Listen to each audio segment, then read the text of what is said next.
Tonight, we explore one of the most important teachings in Zen Buddhism. It is called the Great Matter. Understanding the great matter of birth and death can help us discover the quiet joy of waking up to what is already here. Before we begin, feel free to share what time it is and where you're listening from. We live as though this life will go on forever. We postpone the things that matter most. We save our presence, our love, our attention for later. But somewhere inside, we know this is not true. And when we truly feel this knowing, something shifts. Life becomes more vivid. This ordinary moment reveals itself as extraordinary. The great matter is not about fearing death. It is about embracing life. When we stop pretending that we have forever, we begin to live more fully.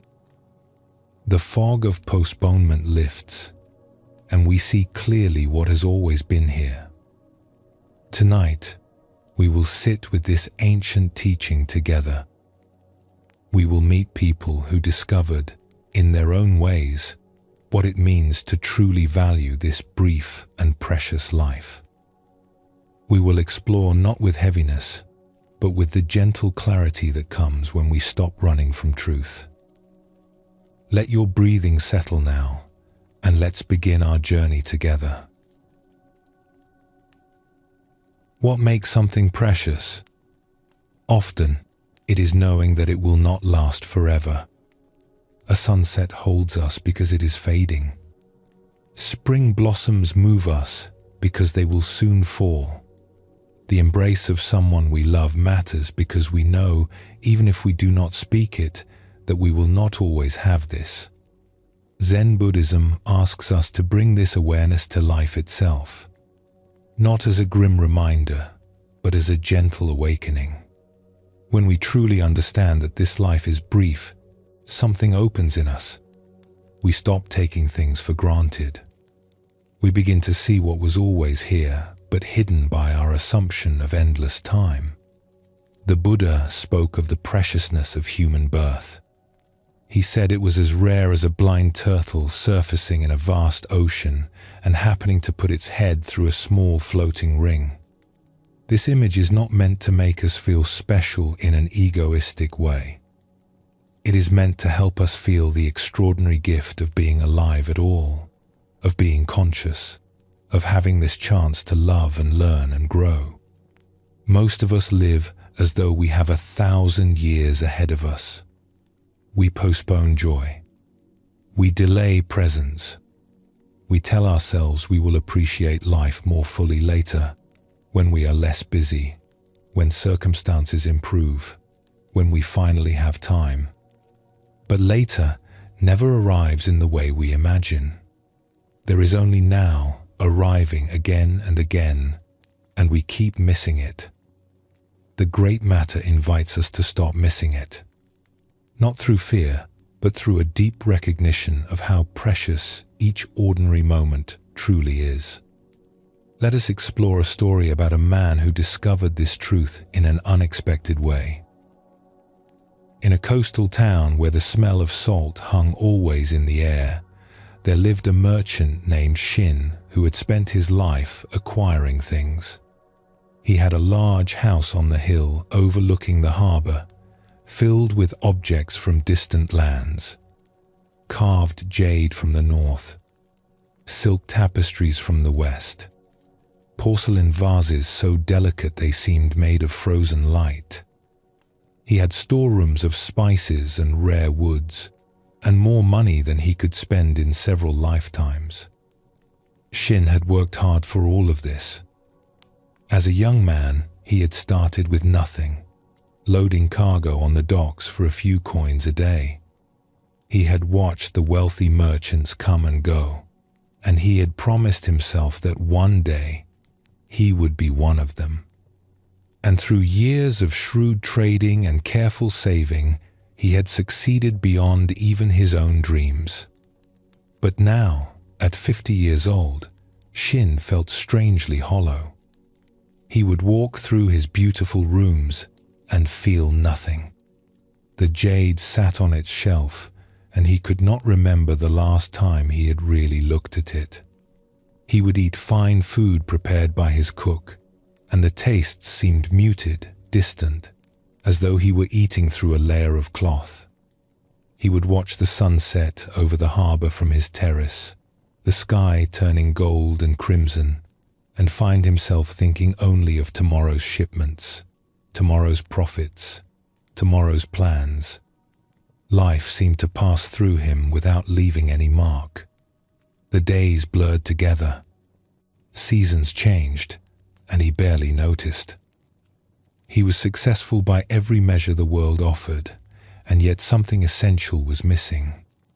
Shin employed many servants, but the one who had been with him longest was an old man named Bora. Bora had worked in the household since before Shin inherited his father's modest fishing boat, long before the wealth had come. He had watched Shin rise from nothing to everything. Now Bora was old, his hair white, his movements slow. He swept the floors, tended the garden, and moved through his days with a quiet contentment that Shin sometimes noticed but never understood. One autumn, when the leaves were turning gold and the air carried the first hint of winter, Bora fell ill. It was not serious, the healer said, but he was old and needed rest. Shin visited him in his small room at the edge of the property, more out of obligation than genuine concern. The room was sparse and simple. A sleeping mat on the floor, a thin blanket folded neatly, a few worn clothes hanging on pegs, a chipped cup beside a small brazier. On a wooden ledge near the window sat a smooth grey stone, the only decoration in the room. Shin looked around with something like pity mixed with discomfort. After all these years of service, after decades of loyal work, this was all the old man had to show for his life.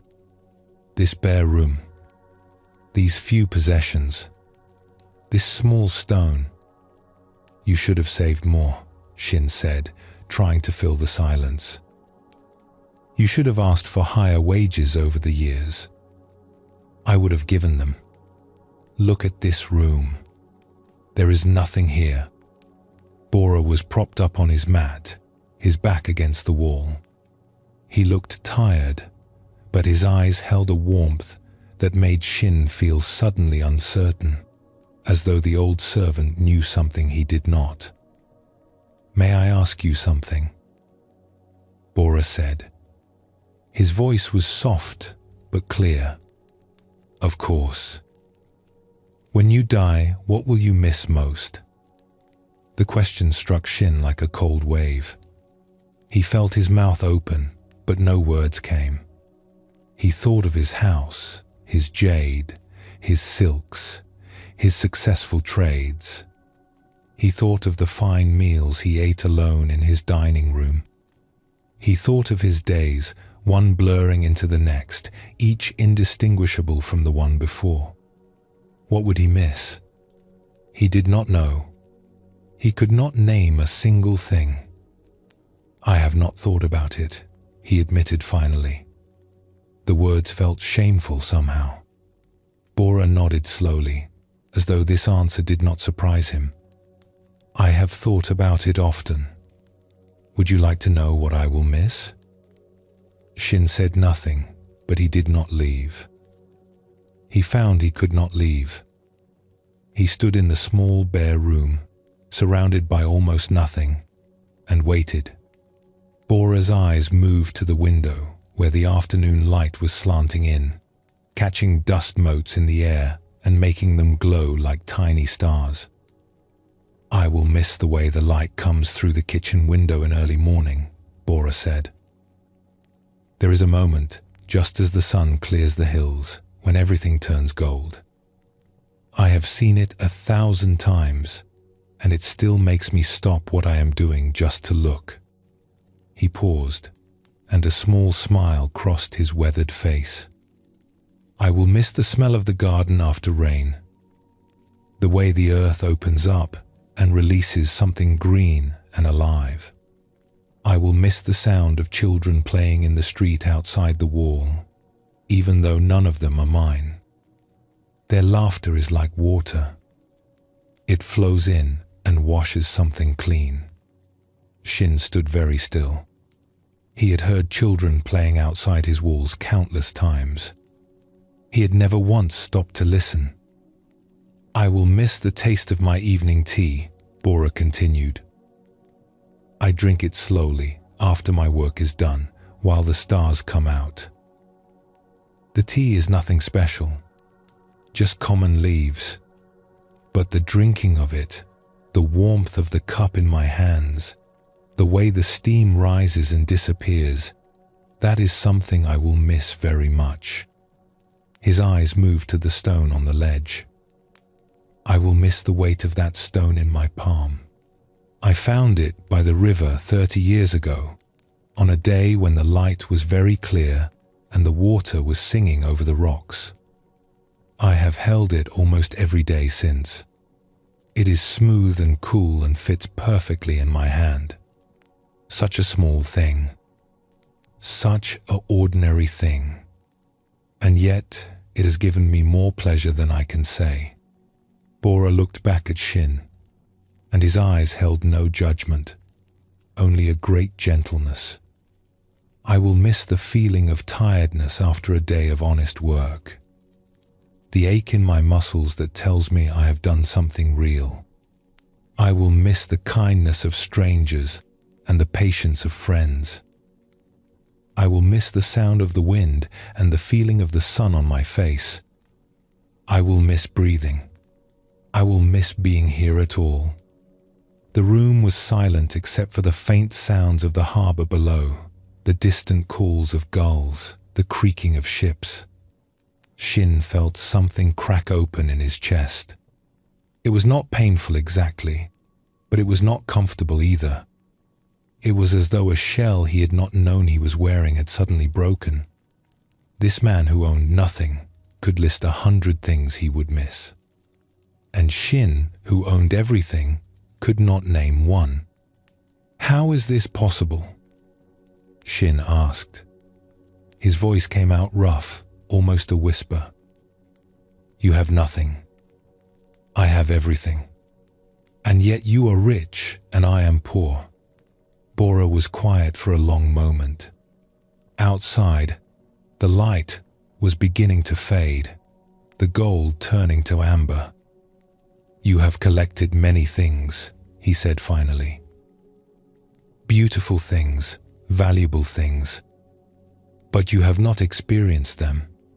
You have let life pass through your hands like water, always reaching for the next thing, never holding what was already there.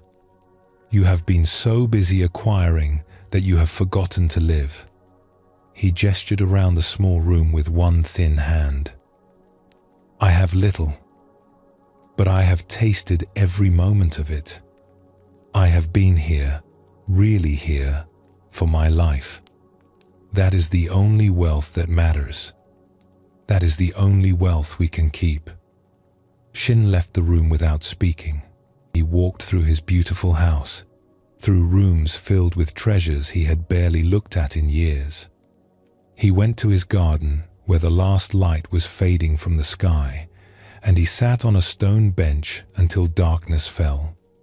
For the first time in longer than he could remember, he was not thinking about tomorrow. He was not planning or calculating or worrying. He was just sitting, just looking, just being there. He heard the wind move through the trees. He smelled the dampness of the evening air. He felt the stone bench beneath him, cool and solid and real. And he began, slowly, to understand what he had been missing. He had been so busy acquiring that he had forgotten to live. He had assumed there would always be more time, more chances, more years to finally appreciate what he had. But the years had passed, and he had appreciated nothing. He had traded his life for things, and the things had given him nothing in return. In the weeks that followed, Shin changed.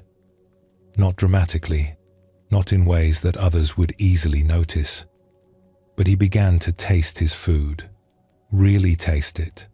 The salt and the sweet and the complex flavors he had been swallowing without attention. He began to watch the sunset without thinking of business, letting the colors fill his eyes and his mind. He began to hold the jade he had bought so many years ago, feeling its coolness, its smoothness, its weight in his palm. He began to listen to the children playing outside his walls. He began to notice the way the light moved through his house at different times of day. He began to feel the texture of his days rather than rushing through them. When people asked what had happened to him, he would only say that an old servant had asked him a question he could not answer, and that in the silence of not knowing, he had finally begun to learn. This story shows us something that Zen has always understood. The richness of life does not depend on what we have. It depends on whether we are truly present for what we have. We can possess the whole world and experience none of it. Or we can have almost nothing and taste every moment fully. The Great Matter asks us a simple question. Are we really here for this life? Or are we sleepwalking through it, assuming we will wake up and appreciate it later? Buddhism teaches that this human life is extraordinarily precious, not because we are special, but because this is our chance. This is our opportunity to be awake, to love, to grow, to experience the mystery of being alive. When we truly feel this, we stop wasting time on what does not matter. We stop postponing our presence for some imaginary future. The old servant Bora understood something his wealthy master did not. He understood that life is not measured by what we accumulate, but by what we actually experience. He understood that awareness itself is the greatest treasure, and that it is available to anyone, rich or poor, who stops long enough to receive it. Let us explore another story about the preciousness of life. In a village known for its plum orchards, there lived a woman named Mira who was always rushing. She had a husband and 3 children and a small business selling cloth, and there was never enough time for everything. She woke before dawn to prepare rice and mend torn clothes. She spent her days at the market, bargaining with customers, keeping accounts, managing the endless details of buying and selling. She fell into bed exhausted each night, and the days blurred together like water running downstream. Mira was not unhappy exactly. She loved her family. She took pride in her work. But there was a constant pressure in her chest, a feeling of always being behind, always having more to do than hours to do it. She moved through her life at a run, and she could not remember the last time she had simply been still. Next to Mira's house, separated by a low wooden fence, lived an elderly woman named Cho. Cho had lost her husband many years ago, and her children had grown and moved to distant towns. She lived alone in her small house with a garden that she tended with great care. In the center of the garden stood a single plum tree, old and gnarled, its branches spreading wide. Every morning, Mira would rush past Cho's garden on her way to the market, her arms full of cloth, her mind already racing through the day's tasks. And every morning, Cho would be there, sitting on a wooden bench beneath the plum tree, doing what seemed to Mira like nothing at all. "Good morning, Cho," Mira would call as she hurried by, barely slowing her pace. "Good morning, Mira," Cho would answer, her voice calm and unhurried. But by the time the words reached Mira's ears, she was already gone, swallowed by the crowd at the market. Sometimes Mira wondered how Cho could stand it. Sitting there hour after hour, just looking at a tree. Did she not have things to do? Did she not feel the press of time, the weight of all that needed to be accomplished? But these thoughts would pass quickly, pushed aside by the endless demands of the day. One spring, Cho's plum tree bloomed with unusual beauty. The blossoms came thick and white, covering every branch like fresh snow, and their scent drifted across the fence and down the path and into the streets of the village. People stopped as they walked by, breathing in the sweetness, remarking on how lovely it was. Mira noticed it too, in passing. The white blossoms caught her eye as she rushed by one morning, and she thought briefly that it was lovely, that she should stop and look more closely sometime. But not today. Today there was too much to do. Perhaps tomorrow. But tomorrow came with its own demands. And the day after, and the day after that. One evening, as Mira was returning home later than usual, the last light fading from the sky, she found Cho waiting by the gate between their properties. The old woman's face was calm, her hands folded in front of her. "Would you sit with me for a moment?" Cho asked. "I would like company to watch the blossoms before the light is gone." Mira's first instinct was to refuse. There was dinner to prepare. Her children would be hungry. There was cloth that needed mending before tomorrow's market. There was always something. But something in Cho's face stopped her. A quiet earnestness. A patience that seemed to ask for very little. "Just for a moment," Mira said. They walked together through the gate and into Cho's garden. The plum tree stood in the center, its white blossoms luminous in the fading light, almost glowing against the darkening sky. The scent was stronger here, sweet and faintly bitter, filling the air. They sat together on the wooden bench. Mira's body was tense, her mind still running through lists of things undone. But she sat. For a while, neither of them spoke. The evening settled around them. Somewhere in the village, a dog barked. The breeze moved through the branches, and a few petals drifted down like snow. "This may be my last spring," Cho said. Her voice was matter-of-fact, without sadness or self-pity. Mira turned to her, alarmed. "Are you ill? Should I call for the healer?" Cho smiled and shook her head. "No, I am not ill, but I am old. 78 years old this year, and one of these springs will be my last. I have stopped assuming there will always be another." She looked up at the blossoms, her face soft in the dim light. "When I was your age, I rushed past everything, just as you do. I thought the blossoms would always return. I thought there would always be more time to sit and look at them. And then one day I realized that I had let 40 springs go by without ever really seeing one. 40 years of blossoms coming and going, and I had missed them all." Mira was quiet. She felt the bench beneath her, the cool evening air on her skin. She looked at the tree, really looked at it, for the first time since she could not remember when.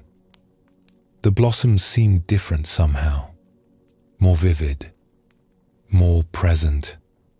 She noticed how each cluster of white petals trembled slightly in the breeze. She noticed the way the last light caught their edges, making them glow. She noticed the dark branches beneath, the texture of the bark, the way the tree had grown around its own history. I see the same tree I have always seen, Mira said slowly. But sometimes it looks different. It is not the tree that has changed. It is your looking. When we know something will not last, we see it more clearly. When we stop taking it for granted, it reveals itself. Cho reached out and took Mira's hand.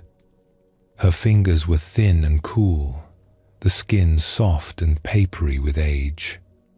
I do not tell you this to frighten you. I tell you because I wish someone had told me sooner. You are rushing through your days as if there will always be more.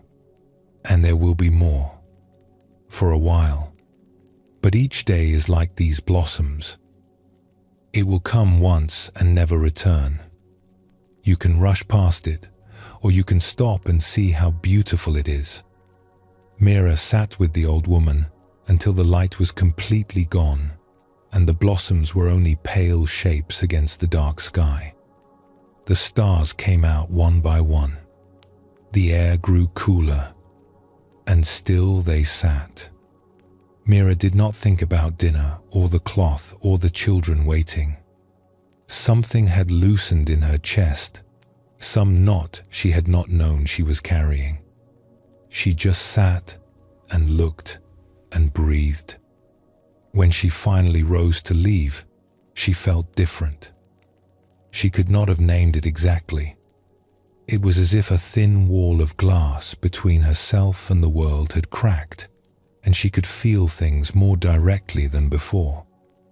"Thank you," she said to Cho. "I am not sure what you have given me, but thank you." Cho smiled in the darkness. "I have only reminded you of what you already knew. What we all know, but keep forgetting." In the days that followed, Mira still worked hard. She still cared for her family and tended her business. The demands of life did not disappear, but she began to pause more often. She would stop in the middle of kneading bread to feel the texture of the dough against her palms. She would look up from her sewing to watch the light move across the floor. She would touch her children's faces for no reason, just to feel them there, warm and alive and present. Her husband noticed the change. "You seem different lately," he said one evening as they sat together after the children had gone to sleep. "More here somehow. Less far away." Mira nodded. "An old woman reminded me that I will not have this forever. It is strange. Knowing that has not made me sad. It has made everything more beautiful." The plum blossoms fell, as they always do. The white petals drifted down over several days, covering the ground like snow, then browning and returning to the earth. Summer came, then autumn, then winter. Cho passed away 2 winters later, quietly, in her sleep, when the plum tree was bare and the garden was white with real snow. Mira was one of the first to know. She stood in the empty garden and looked at the tree and cried. But the tears were not only grief, they were also gratitude. What Cho had given her remained. The understanding that preciousness and impermanence are woven together. That life becomes most vivid when we stop taking it for granted. That seeing clearly is simply a matter of remembering what we already know, but keep forgetting. Mira tended Cho's garden after that, keeping the plum tree healthy and strong. And every spring, when the blossoms came, she would sit on the wooden bench and look at them, really look at them, the way Cho had taught her. And sometimes, other villagers would stop by the fence, rushing past on their way to somewhere important, and Mira would invite them to sit for a moment. "Just for a moment," she would say. "Before the light is gone." Zen teaches that awareness of impermanence is not meant to create anxiety or sorrow. It is meant to wake us up. When we truly understand that this moment will never come again, we stop throwing moments away. We start receiving them as the gifts they are.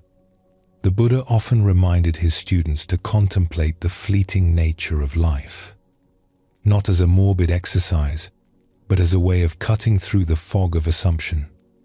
We assume we will have tomorrow. We assume the people we love will always be here. We assume there will be time later to appreciate what we have now. And these assumptions put us to sleep. The great matter wakes us up. It says clearly and simply, this is it. This moment, this breath, this life. It is happening now, and it will not happen forever. What will you do with it? This is not a frightening question when we truly hear it. It is an invitation to stop postponing and start living. An invitation to taste our food, to feel the air on our skin, to look into the eyes of those we love, as if seeing them for the first time. Because in truth, every time is the first time, and every time could be the last. Take a slow breath now and let it go gently. Feel the simple fact of being here, of being aware, of being alive in this moment. There is nothing else you need to do. Just rest in the preciousness of this breath.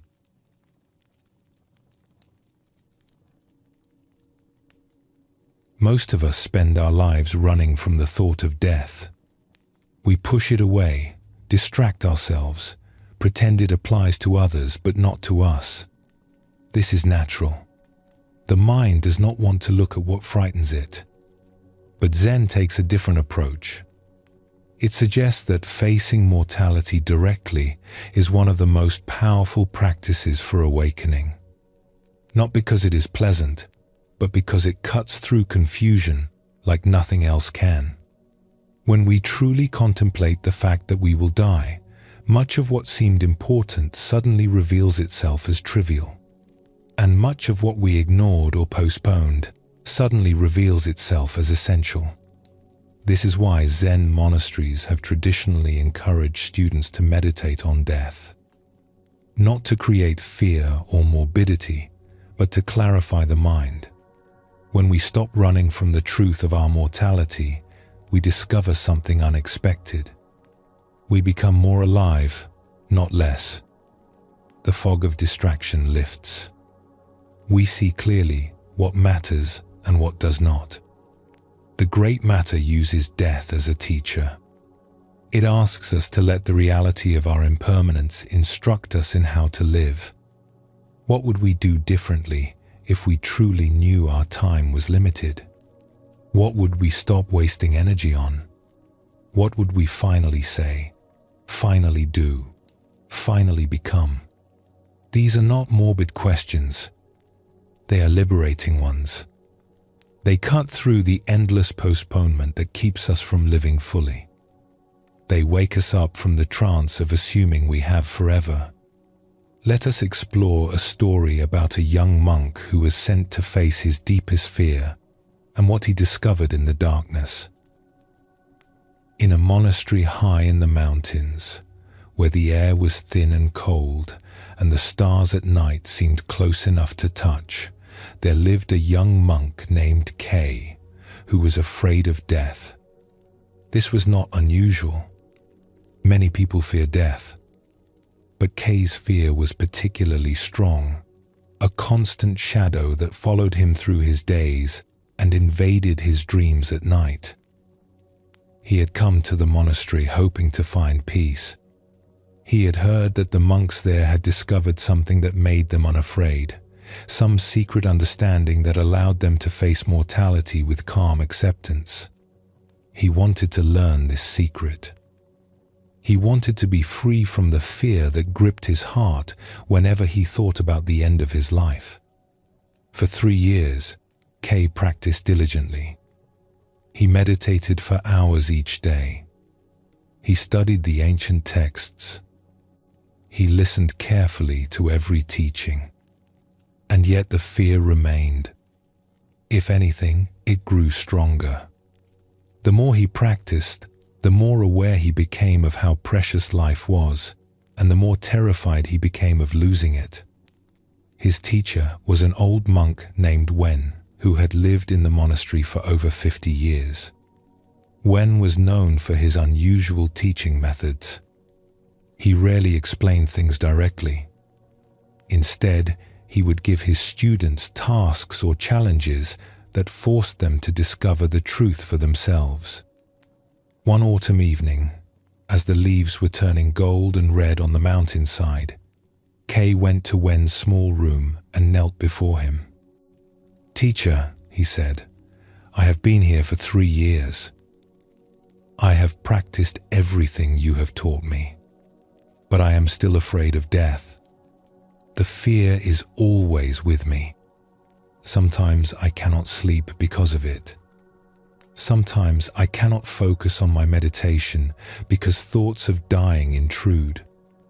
Please, tell me the secret. How do I become free from this fear?" Wen was silent for a long moment. He sat very still, his eyes half closed, his breath barely visible. The evening light came through the small window and fell across his weathered face. "You want me to give you words?" he said finally. "You want me to explain something that will make the fear go away. But words cannot do this. Understanding cannot do this. Only experience can do this." "Then give me an experience," Kay said. "I will do anything." Wen opened his eyes fully and looked at the young monk. "Anything?" "Anything." "Very well. Tomorrow night, you will go to the old graveyard at the bottom of the mountain. You will go alone, after dark, and you will stay there until dawn. You will not bring a lamp or a candle. You will sit among the graves in complete darkness, and you will not leave until the sun rises." Kay felt his stomach tighten. The old graveyard was a place the monks rarely visited. It was overgrown and neglected, filled with the remains of villagers who had died over many generations. Even in daylight, it had an atmosphere of heaviness and decay. The thought of spending an entire night there, alone, in the dark, made his fear rise up like a wave. "Teacher," he said, his voice unsteady, "I do not think I can do this." Wen nodded slowly. "I know. That is why you must." The next day passed in a blur of dread. Kay tried to meditate, but his mind kept returning to what awaited him. He tried to eat, but the food had no taste. He tried to find reasons to delay, to ask for more time, but he knew that Wen would not relent. As darkness fell, Kay made his way down the mountain path. The moon was new, and the night was very dark. He could barely see the path beneath his feet. The sounds of the forest surrounded him, rustling leaves, the calls of night birds, the distant howl of something he could not identify. The graveyard appeared before him as a darker shape against the darkness. Old stone markers rose from the ground at odd angles, some toppled, some leaning, all of them worn smooth by centuries of rain and wind. The grass was tall and wild. The smell of earth and decay hung in the air. Kay stood at the entrance, unable to move forward.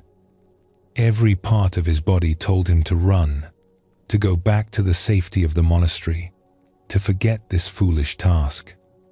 But he thought of Wen's calm eyes, and he knew that running would solve nothing. The fear would still be there, waiting for him, growing stronger with each avoidance. He stepped into the graveyard. The ground beneath his feet was uneven, softened by years of fallen leaves and neglect. He moved slowly, his hands stretched out before him, feeling the air for obstacles. His fingers brushed against cold stone, a grave marker worn smooth by time. He pulled his hand back as if burned, then forced himself to touch it again. Just stone. Just the memory of someone who had lived and died long before he was born. The darkness was absolute. He could not see his own hands in front of his face. He moved slowly, carefully, feeling his way between the grave markers until he found a small, clear space. He lowered himself to the ground and sat, cross-legged, surrounded by the dead. For the first hour, the fear was almost unbearable. His heart pounded so hard he could hear it in his ears. Every sound made him flinch. A branch cracking, the rustle of an animal in the grass, the settling of old stones. His imagination filled the darkness with terrors, with ghosts and spirits and nameless things reaching for him. He wanted to scream. He wanted to run. He wanted to be anywhere but here. But he stayed. He sat with the fear, letting it wash over him, letting it fill every part of his body. He did not fight it. He did not try to make it go away. He simply sat with it, as Wen had taught him to sit with everything, observing it, feeling it, letting it be. And then, somewhere in the second hour, something began to shift. The fear was still there, but it was no longer the only thing. Kay began to notice other things. The coolness of the night air on his skin, the texture of the grass beneath him, the smell of the earth, rich and complex, the sounds of the night, which were not threatening after all, but simply the sounds of life continuing in the darkness. He was surrounded by the dead, and yet he was intensely, vividly alive. His senses were sharper than they had ever been. Every breath felt precious. Every heartbeat felt like a miracle. The darkness that had seemed so terrifying now felt almost peaceful, a great quiet holding him. He thought about the people buried around him. They had once been alive, just as he was alive. They had breathed this same mountain air, had looked up at these same stars, had felt the same fears and hopes that he felt. And now they were gone, returned to the earth, their lives completed. But they had lived. That was the thing. They had been here, had experienced this strange and beautiful existence, had loved and struggled and grown. And now it was his turn. He was the one who was alive. He was the one who could feel the cool air and hear the night sounds and breathe in the smell of the living world. The fear did not disappear entirely, but it changed. It became something else, something almost like gratitude. He was alive. Right now, in this moment, he was alive. And that was not something to fear. That was something to marvel at. As the first grey light of dawn began to appear over the mountains, Kay understood something he could not have understood through words or study. Death was real. It was coming for him, as it came for everyone. But the proper response to death was not fear. It was presence. It was being fully here, fully alive, for whatever time remained. He walked back up the mountain as the sun rose, painting the peaks in shades of gold and pink. The monastery looked different to him now. The trees looked different. The faces of the other monks looked different. Everything seemed precious and temporary and beautiful. He went to Wen's room and knelt before him. "Well?" Wen asked. "I am still going to die," Kay said. "Nothing has changed about that." "No, nothing has changed about that." But something has changed in me. I spent the night surrounded by death, and I have never felt more alive. I was so afraid of dying that I was not living. I was so busy running from death that I was missing life. Wen nodded slowly, a small smile crossing his face. And now? Kay thought for a moment. Now I am not as afraid. Not because death seems smaller, but because life seems larger. I was given this time, this breath, this awareness. That is not something to fear losing. That is something to treasure having. Good, Wen said.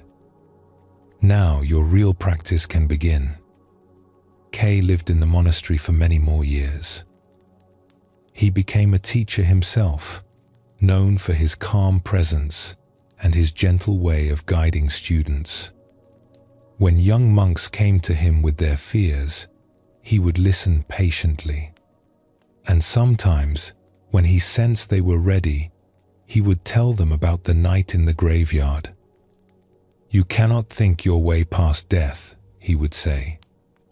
You cannot meditate it away or study it into submission. You must meet it.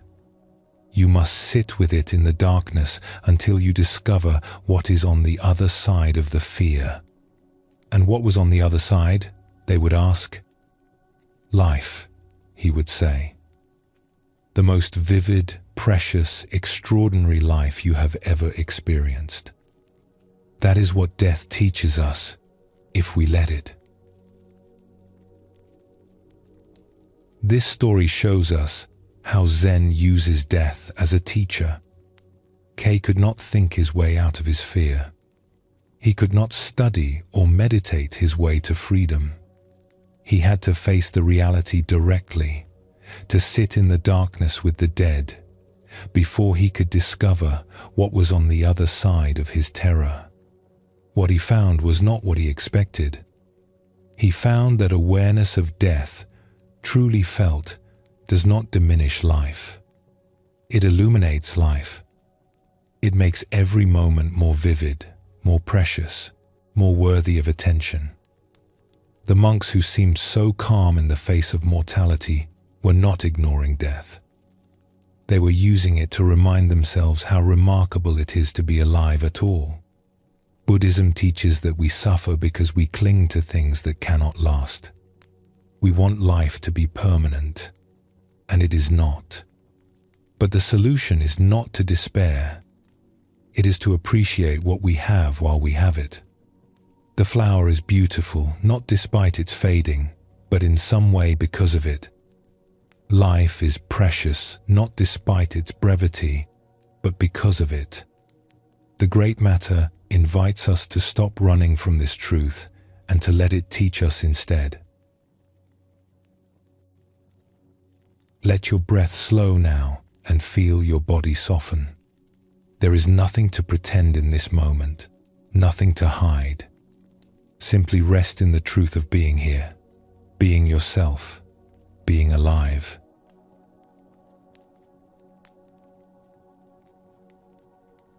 The Great Matter creates a kind of urgency in us. Not the frantic rushing that fills so many of our days, not the anxious hurrying from task to task. This is a different kind of urgency. It is a calm, clear determination not to waste this precious life on postponement. When we truly understand that our time is limited, we stop waiting for conditions to be perfect. We stop telling ourselves that we will live fully later, when things settle down, when circumstances improve, when we finally have what we need. We recognize that later may never come, and that the only moment we can ever live is this one. Zen speaks of this as great urgency without rushing. It is the focused attention of someone who knows their time is precious. Not panicked, not anxious, but fully present. Every moment becomes worthy of attention because every moment is irreplaceable. Most of us live in a kind of trance of postponement. We put off joy until our problems are solved. We delay presents until we are less busy. We save our full attention for some imaginary future when we will finally be ready to receive it. But that future never arrives. There is only now, appearing again and again, and we keep missing it because we are waiting for something else. The great matter cuts through this trance. It says simply, this is your life. It is happening now, not later. Now, what are you waiting for? Let us explore a story about a farmer who spent his life waiting for conditions to improve, and what a stranger helped him see. In a farming village that lay in the curve of a wide valley, there lived a man named Ko who had spent most of his years waiting. He was a good farmer, hard-working and careful, but he had never learned to enjoy the work. For Ko, farming was a series of problems to be solved, obstacles to be overcome, conditions to be endured until things got better. And things were always about to get better. Next season, the rains would come at the right time. Next year, the harvest would be plentiful enough to pay off his debts. Next spring, he would finally have the time and money to fix the leak in his roof, to buy his wife the cloth she wanted, to take his children to the festival in the distant town.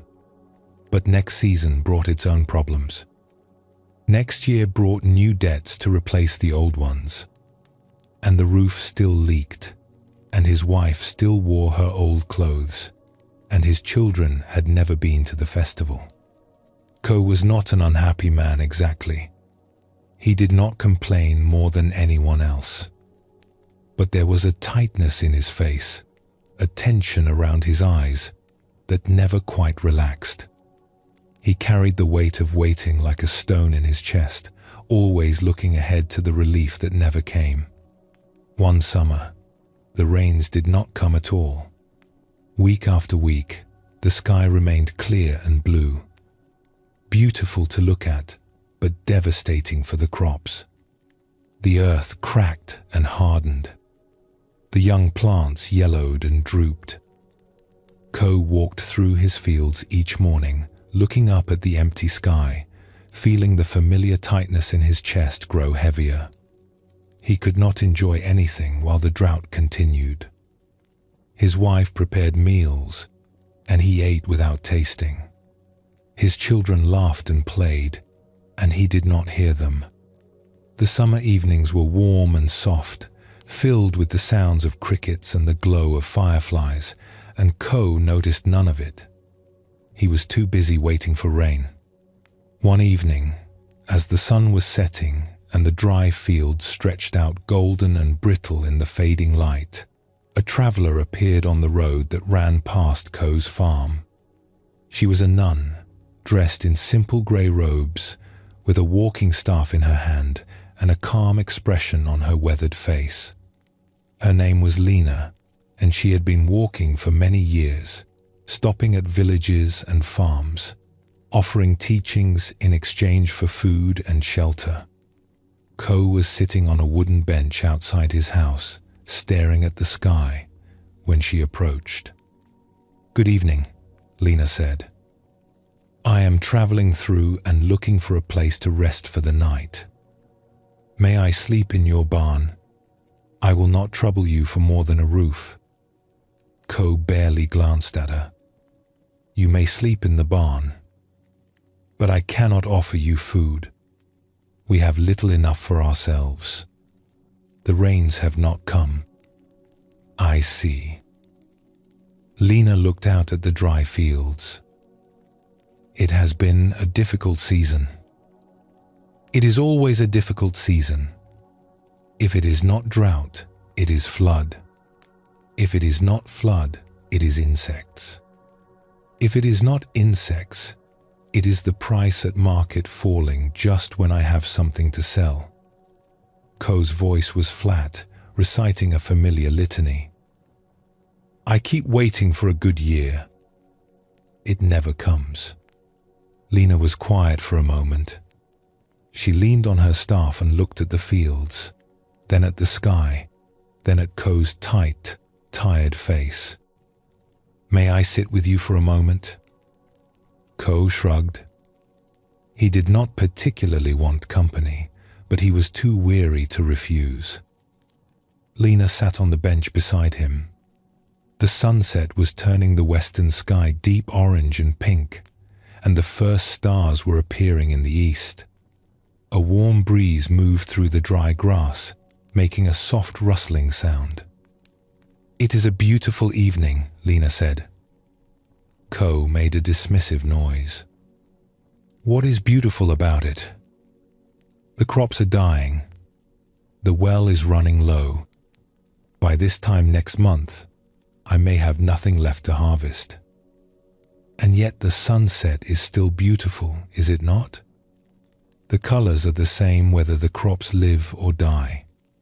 Ko turned to look at her, irritation rising in his chest. "What use is a beautiful sunset if my family goes hungry?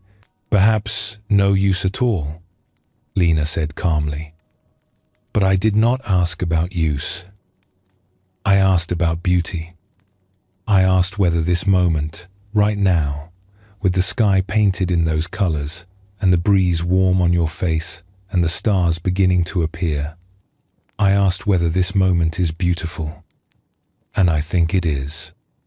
Do you not think it is?" Ko looked at the sky. He had not really looked at it in weeks, maybe months. He had been too busy looking for rain clouds, checking the horizon for signs of moisture, scanning for anything that might solve his problem. Now he looked at the sky as it actually was, and he saw the deep oranges fading into purple, the first bright stars, like holes in dark fabric, the soft glow of twilight spreading across the valley. It was beautiful. He could not deny it. "What does it matter if it is beautiful?" he said, but his voice was quieter now, less certain. "I cannot eat beauty. I cannot pay my debts with beauty. No, but you can experience beauty. You can receive it. You can let it enter you, even if just for a moment." Lena paused. "Tell me, when the rains come and the crops grow and the harvest is good, will you be happy then?" "Of course." "And what will you do with your happiness?" Ko frowned. "What do you mean? What will I do?" "I will be happy. I will enjoy my life." "Will you? Or will you find something else to worry about? Will the price at market be too low? Will the winter be too harsh? Will there be something else standing between you and the happiness you are waiting for?" Ko opened his mouth to argue, then closed it again. He thought about the years behind him, the good seasons and the bad ones. Had he ever simply been happy? Had he ever stopped waiting for conditions to improve and simply enjoyed what he had? He could not remember a time. Even in the good years, there had always been something else to worry about. Some future problem casting its shadow over the present. "You see it," Lena said gently. "You see what you have been doing." "I have been waiting," Ko said slowly. "My whole life. I have been waiting for things to be right before I let myself be happy. But things are never right. There is always something wrong, something missing, something that needs to be fixed before I can enjoy what I have. And while you wait, life passes. This evening passes. This sunset passes. Your children grow up. Your wife grows old. The years flow by like water, and you miss all of it because you are looking at some imaginary future where everything is finally perfect." Ko felt something shift in his chest, the stone he had been carrying for so long moving slightly, loosening. He looked at the sunset again, really looked at it, and something in him softened. And if the rain never comes? He asked quietly. If the crops die and the well runs dry and everything falls apart, then that will happen. And you will have to deal with it. But you will deal with it then, not now. Right now, the sun is setting. Right now, the air is warm. Right now, you are alive, and the people you love are alive, and this moment will never come again. Lena stood, picking up her staff. I have met many people on my travels. The unhappiest ones are not those with the most problems. They are those who cannot stop waiting for life to be different than it is. They miss everything, waiting for something that never arrives. She began to walk toward the barn, then paused and looked back at him. The rain may come, or it may not. But this evening is here. Your wife is in that house. Your children are sleeping. The stars are appearing one by one. This is your life, Ko. Not the one you are waiting for. This one. Will you miss it too? She walked on, and Ko sat alone on the bench, watching the stars multiply in the darkening sky. Something had broken open in him. For the first time in longer than he could remember, he was not thinking about the rain. He was not worrying about the crops or the debts or the future. He was just sitting there, feeling the warm air on his skin, watching the light fade, being present for his own life. He went inside after a while. His wife was sitting by the small fire, mending clothes by the dim light. She looked up when he entered, expecting the usual tight expression, the distracted eyes. Instead, he sat down beside her and took her hand. I am sorry, he said. She looked at him with surprise. For what? For waiting. For always being somewhere else, worrying about something else. For missing so much. He looked around the small room, the worn furniture, the sleeping children in the corner. This is good. What we have is good. I have been too busy waiting for something better to see it. She squeezed his hand, and there were tears in her eyes, but she was smiling. The rain came eventually, as it always does. Some of the crops were saved, and some were lost. The next year had its own problems, as every year does. But something had changed in Ko. He still worked hard. He still dealt with difficulties as they arose. But he stopped waiting. He stopped putting his life on hold until conditions improved. He watched sunsets now. He listened when his children spoke. He tasted his food and felt the seasons change, and noticed the small beauties that had always been there, hidden behind his waiting.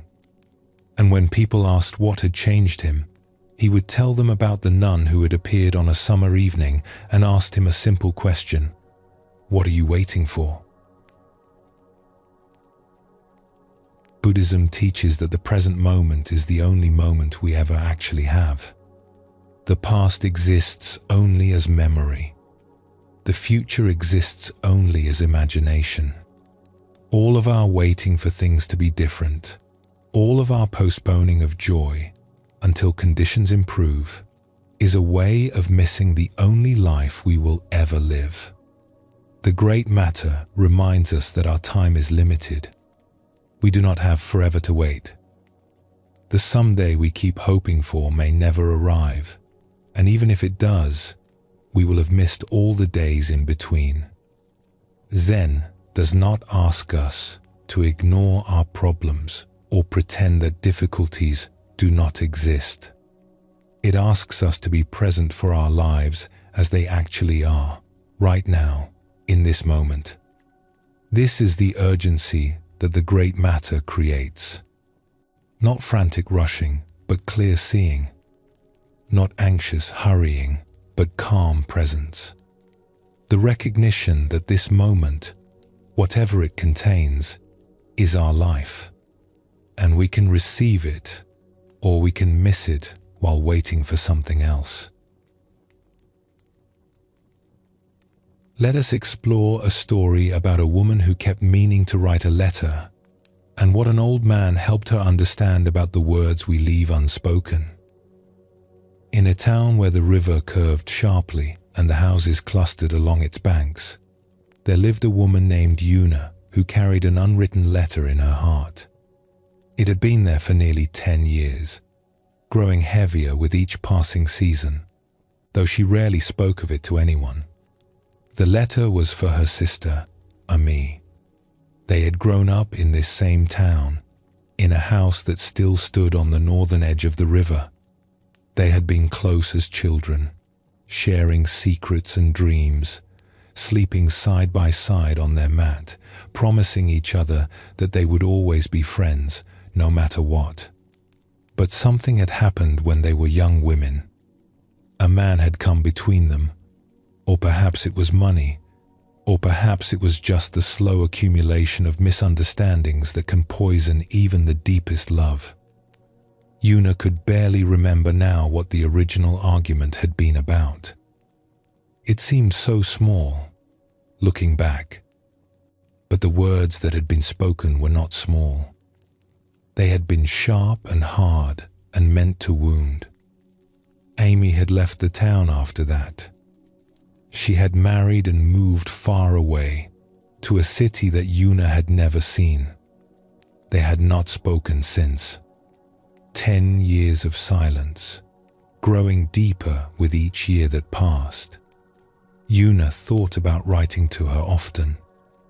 She would compose letters in her mind, late at night, when she could not sleep, imagining what she would say, how she would explain, how she would apologize. But when morning came, the task always seemed too difficult. The right words would not come. The timing was never right. She was too busy, or too tired, or too uncertain of how the letter would be received. And so the years passed, and the unwritten letter grew heavier in her heart. There was an old man in the town named Po, who had been a letter carrier for over 50 years. He had walked the same route since before Una was born, delivering messages from one house to another, carrying news of births and deaths and marriages and business deals. His back was bent now from all those years of walking with a heavy bag, and he moved slowly, but he still made his rounds every day. Una saw him often, passing by her house in the morning, and they would exchange greetings. She had known him all her life. He had delivered the letter from her husband when they were courting. He had delivered the notices of her parents' deaths. He had carried the news of her own children's births to relatives in other parts of the town. One autumn afternoon, Una was sitting outside her house, watching the leaves fall from the trees along the river. The air was cool and smelled of wood smoke. Po came walking slowly up the path, his bag hanging light and nearly empty at his side. He paused when he saw her. "Good afternoon, Una. You look troubled." Una managed a small smile. "Just thinking, Po. Nothing important." The old man studied her face with the keen attention of someone who had spent a lifetime observing people. "May I sit with you for a moment? My legs are not what they used to be."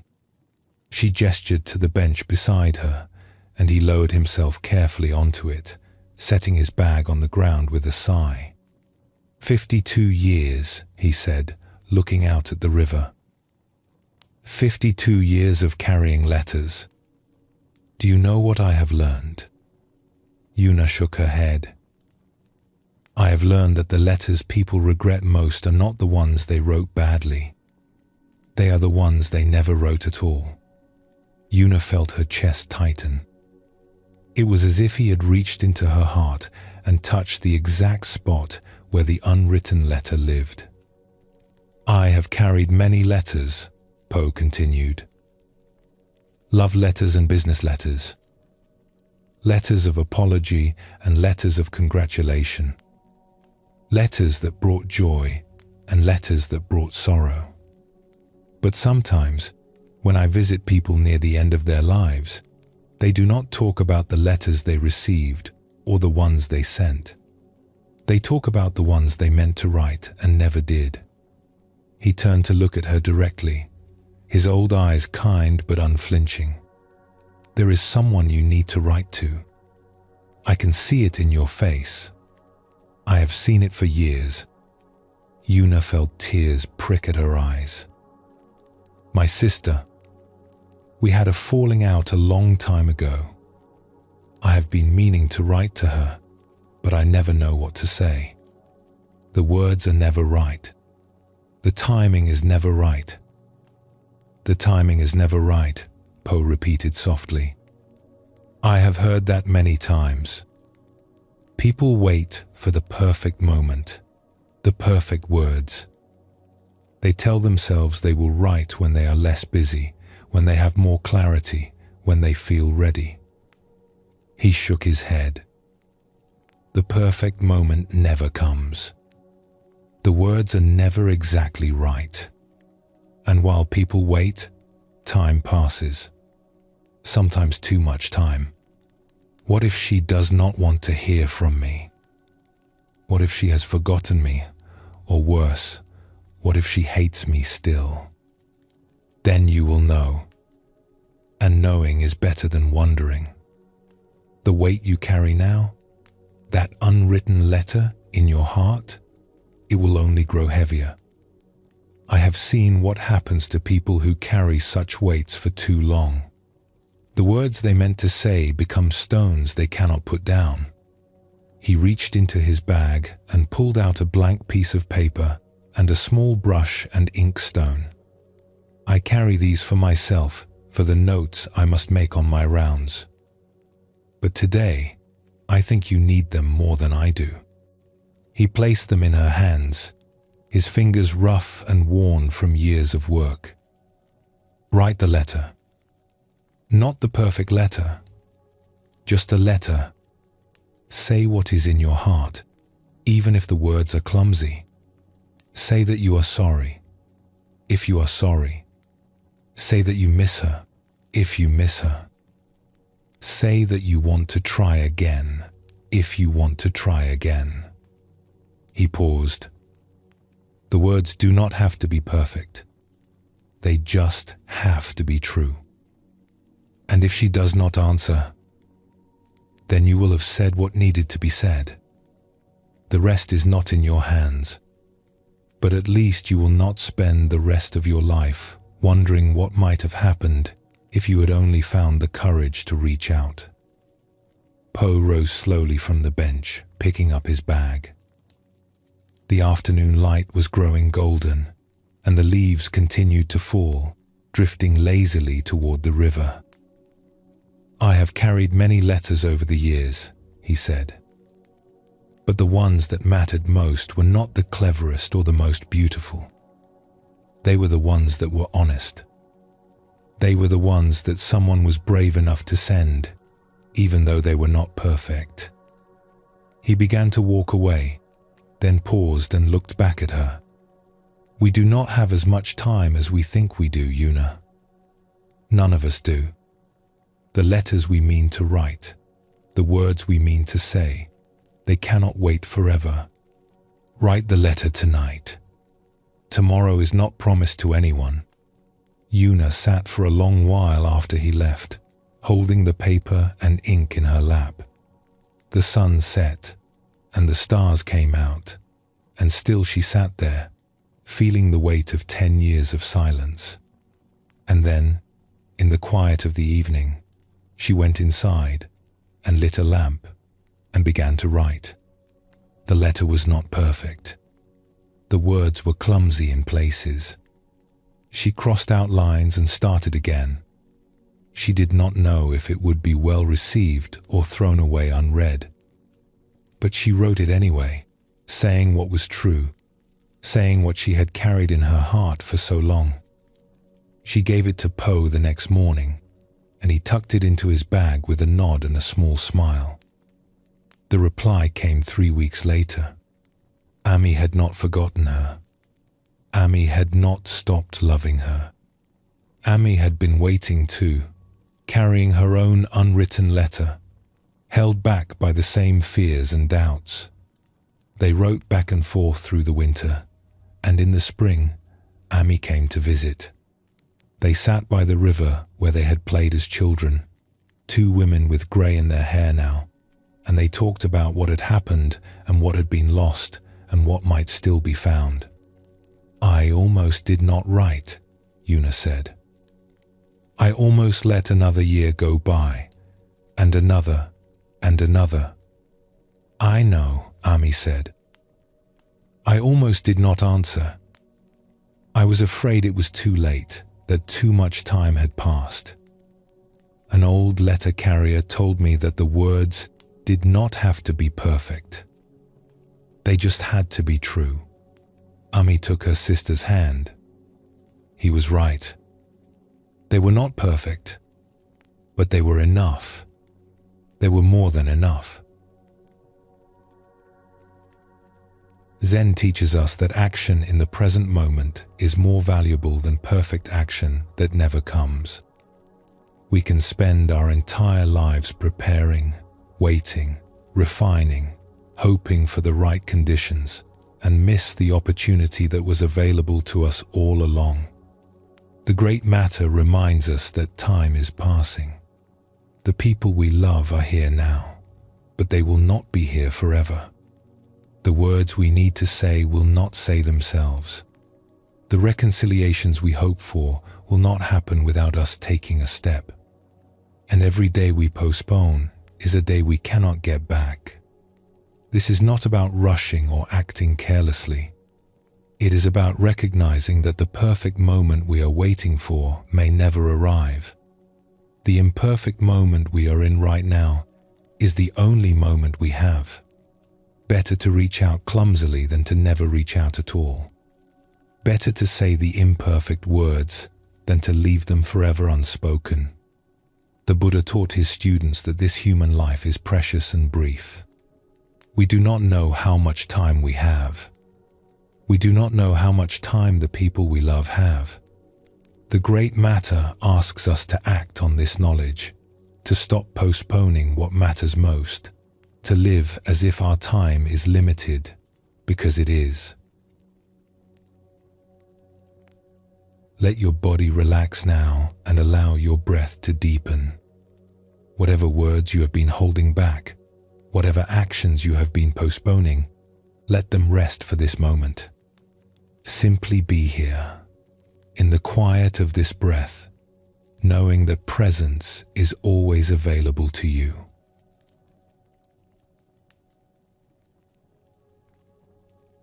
There is an old Zen saying that points to the heart of practice: die before you die and discover there is no death. This sounds strange at first, perhaps even morbid, but it points to something beautiful. It means to live so fully, so completely, that when the end comes, nothing essential is left undone. No words are left unspoken. No love is left unexpressed. No life is left unlived. Most of us carry regrets. We look back at choices we made and wonder what would have happened if we had chosen differently.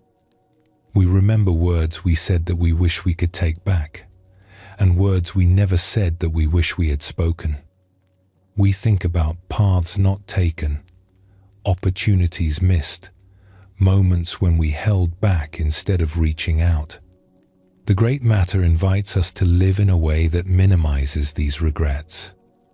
Not by making perfect choices, because there are no perfect choices, but by making our choices fully, living them completely, being present for the life we actually have, rather than mourning the life we imagine we might have had. Regret comes not from making the wrong choice. It comes from living our choices only halfway, from never fully committing to the path we are on because we are too busy looking at the paths we did not take. When we embrace our actual life, with all its imperfections and limitations, regret begins to dissolve. We discover that any path, walked fully, leads to the same place. Let us explore a story about a man who spent his life regretting a choice he had made and what he learned from meeting someone who had made the opposite choice. In a town where two roads met at a crossroads, there lived a man named Tal who had built a quiet life for himself. He had a small shop where he sold cloth and thread. He had a wife who had grown old beside him, and children who had grown up and moved to nearby villages. His days were orderly and predictable, shaped by the rhythm of opening the shop each morning and closing it each evening, of meals taken at the same times, of seasons turning in their familiar patterns. From the outside, Tal's life looked peaceful, but inside, he carried a weight that no one else could see. When Tal was a young man, barely 20 years old, he had stood at a crossroads, much like the one in the center of his town. Not a physical crossroads, but a moment of choice that would shape everything that followed. He had been offered a chance to join a trading expedition that would travel to distant lands, to see places he had only heard about in stories, to live a life of adventure and uncertainty and possibility. But he had also been courting a young woman, the woman who would become his wife.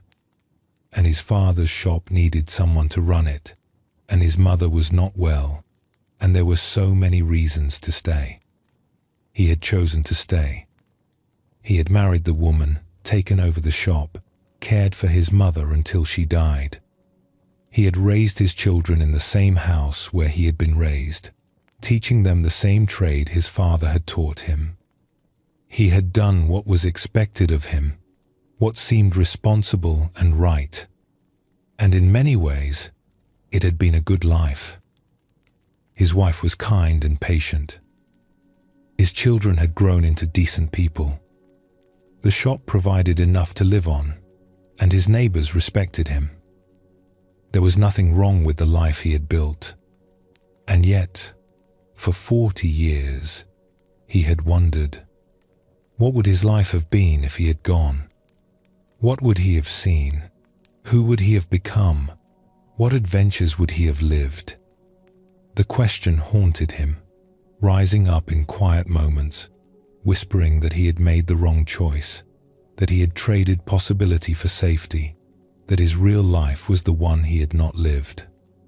He never spoke of this to anyone. His wife did not know. His children did not know. It was his private burden, a secret regret that colored everything with a faint shade of gray.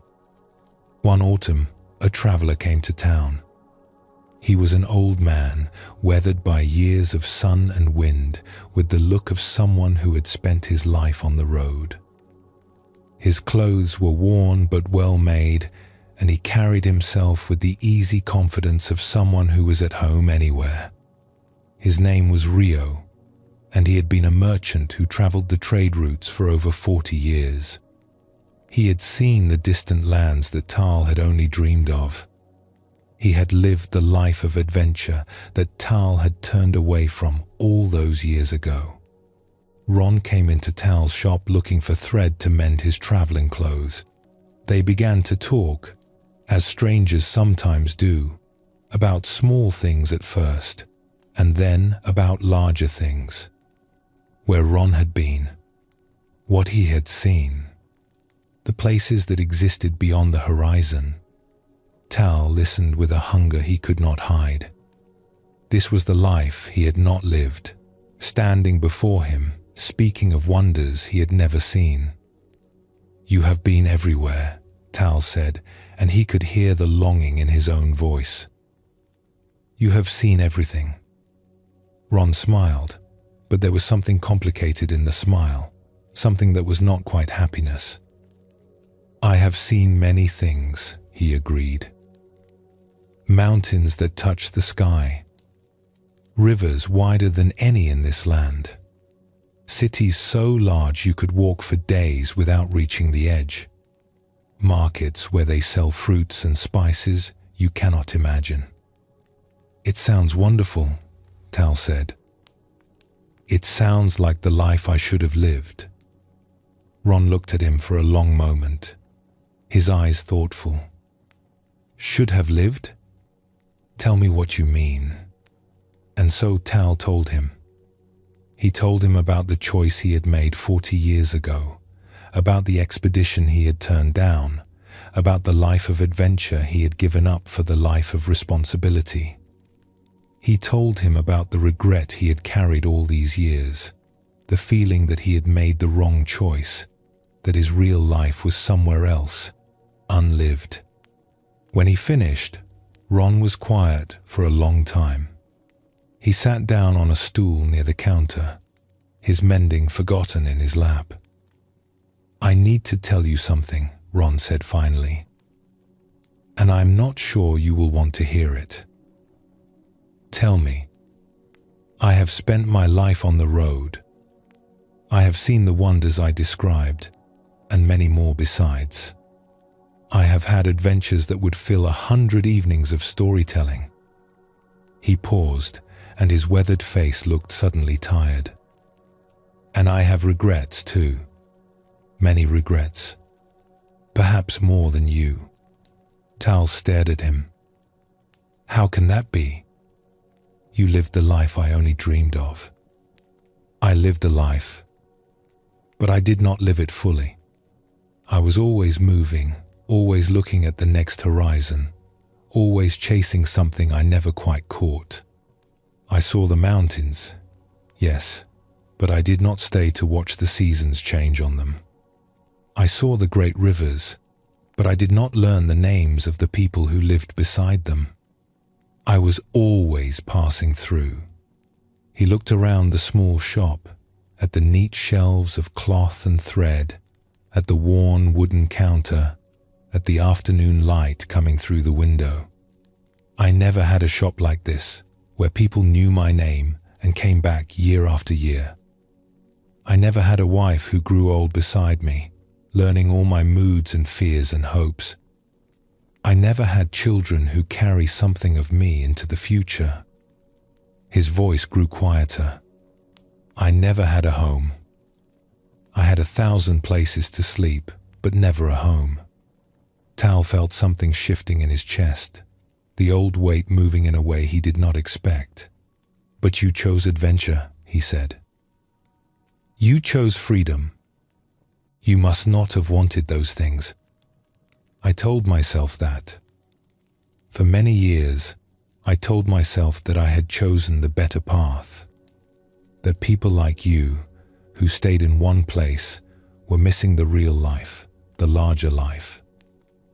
Ron shook his head slowly. But I was missing things too. I was missing the depth that comes from staying. I was missing the roots that grow when you remain in one place long enough for them to take hold. He leaned forward, his eyes holding Tal's.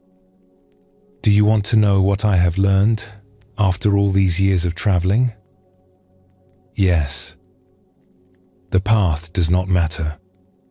Any path, lived fully, leads to the same place.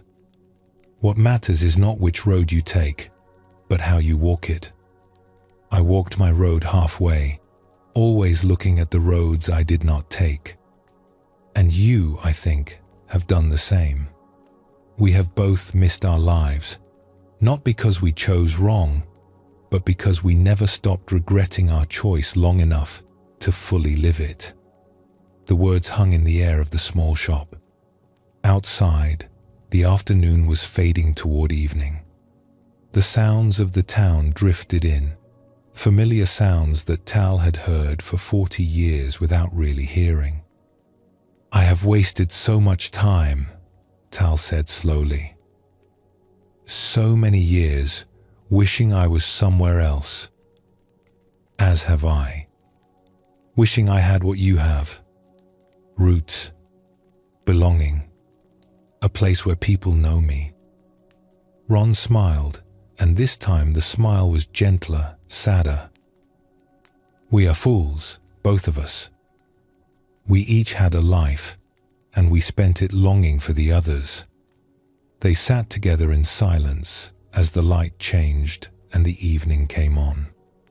Two old men who had made opposite choices and arrived at the same place, a recognition that the choice itself had never been the problem. The problem was the failure to fully embrace whatever choice was made. Tal walked home that evening through streets he had walked 10,000 times.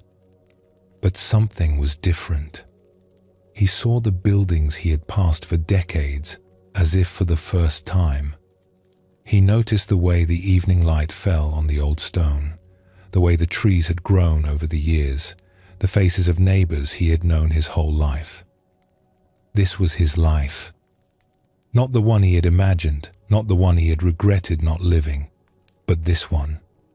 These streets, these people, this small shop, this wife who knew him, these children who carried him forward.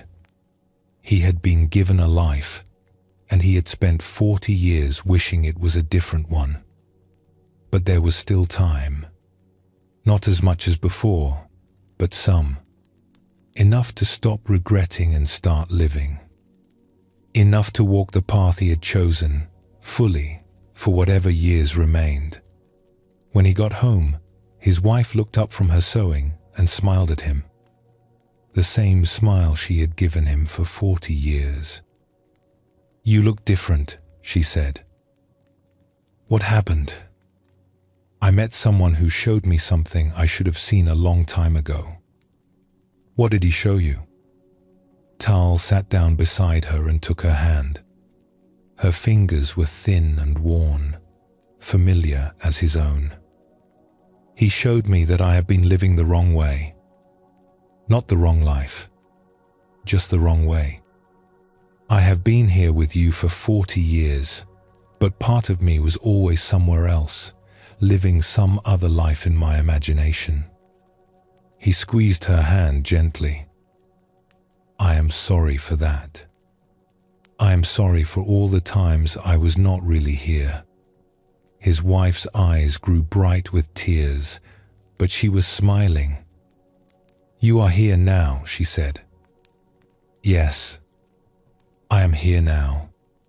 And in the years that followed, Tal found that it was not too late after all. Not too late to notice the beauty of his ordinary life, to appreciate the woman who had shared it with him, to feel the ground beneath his feet, instead of always longing for distant horizons. The regret did not disappear entirely. It had been his companion for too long to vanish overnight. But it grew quieter, less insistent, more like an old scar than an open wound. When Tal finally died, many years later, he died at peace. Not because his life had been extraordinary, but because he had finally allowed himself to fully live the ordinary life he had been given. We often believe that our unhappiness comes from making the wrong choice somewhere in our past. If only we had taken the other path, we tell ourselves, everything would be different. Everything would be better. But Zen teaches us that the path itself is not the problem. The problem is our failure to commit fully to whatever path we are on. When we walk through life looking backward at roads not taken, we cannot see the road beneath our feet. We miss the life we are actually living while mourning the life we imagine we might have had. The great matter invites us to make peace with our choices, not because they were perfect, but because they are ours. Every choice closes some doors and opens others. Every path has its gifts and its limitations. The question is not whether we chose correctly. The question is whether we are willing to be fully present for the life that our choices have created. Let us explore a story about a woman who carried guilt for words she never spoke. and what she discovered about the many ways that love can be expressed. In a village where the hills rose green and gentle toward the distant mountains, there lived a woman named Sora who carried a stone of guilt in her heart. It had been there for 5 years now, since the morning her father died, and it showed no signs of growing lighter. Her father had been a quiet man, a woodcutter who spent his days in the forest and his evenings by the fire, speaking little but always present. Sora had loved him deeply, but she had never told him so. In her family, such things were not said directly. Love was shown through actions, through the food prepared and the clothes mended and the work shared. Words of affection were rare, almost embarrassing. When her father grew ill, Sora had tended to him carefully. She had prepared his food, washed his clothes, sat beside him through long nights when the fever made him restless. She had done everything she could think of to show her love, but she had never said it. She had never spoken the words that now haunted her. I love you. Thank you for everything. You were a good father. He had died on a quiet morning while she was in the other room preparing tea. By the time she returned, he was gone. The words she had meant to say remained unspoken, locked inside her forever. For 5 years, Sora had carried this guilt. She should have said something. She should have found the courage to speak what was in her heart. Now it was too late, and she would never have another chance. She spoke of this to no one.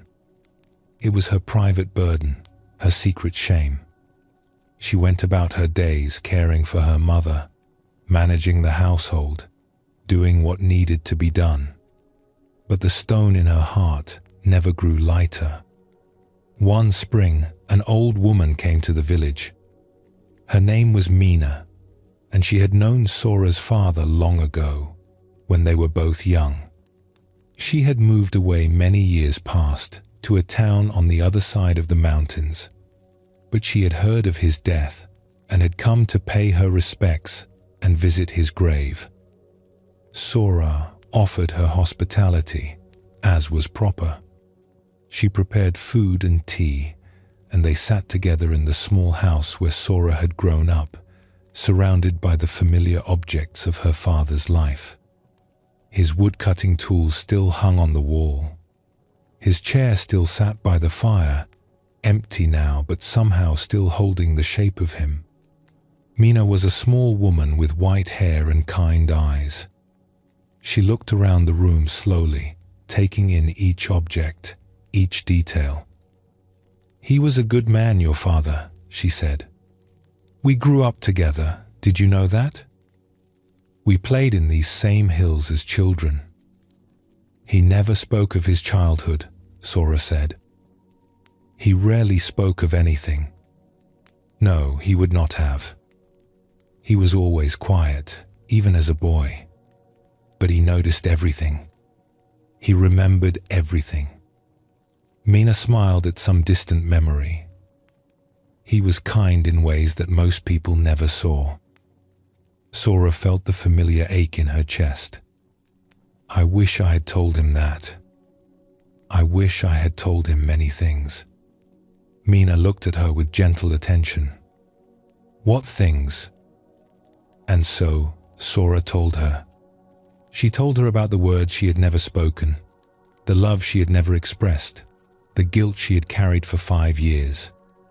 She told her about the morning he died, about the tea she was making while he slipped away, about the silence that had followed and never lifted. When she finished, there were tears on her cheeks, though she had not felt them fall.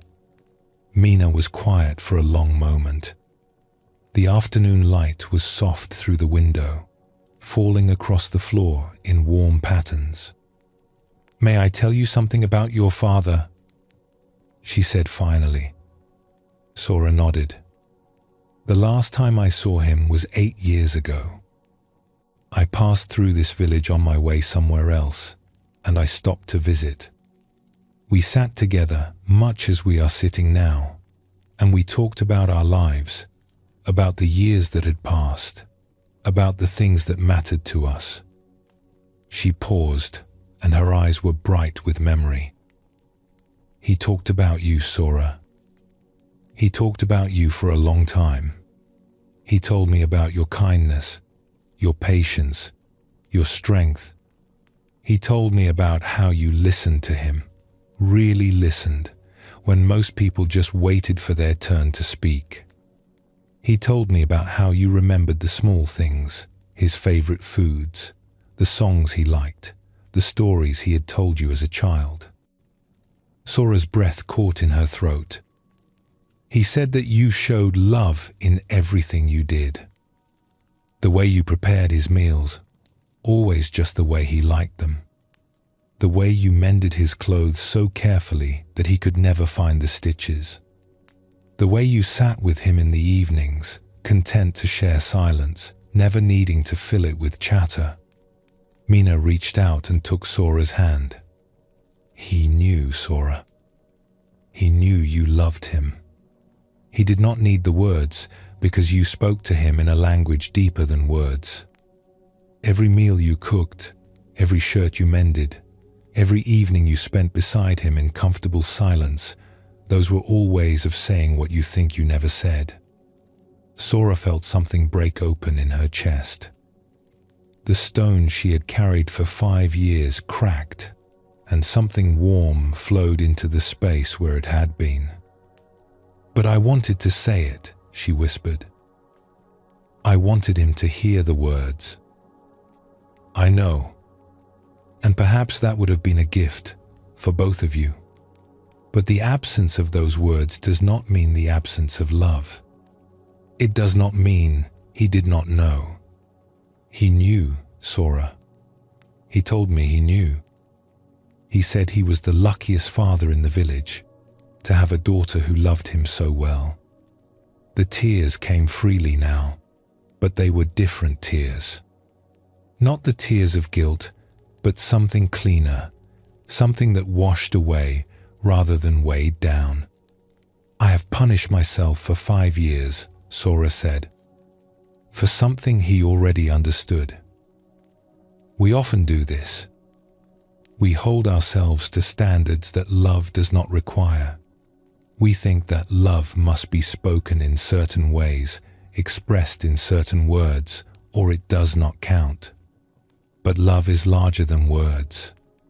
It is larger than any single expression. Your father knew this. He lived this way himself, showing his love through action rather than speech. Mina squeezed her hand gently. Forgive yourself, Sora. Not because what you did was wrong, but because there was nothing to forgive in the first place. You loved your father well. He knew it. He died knowing it. That is enough. That is more than enough.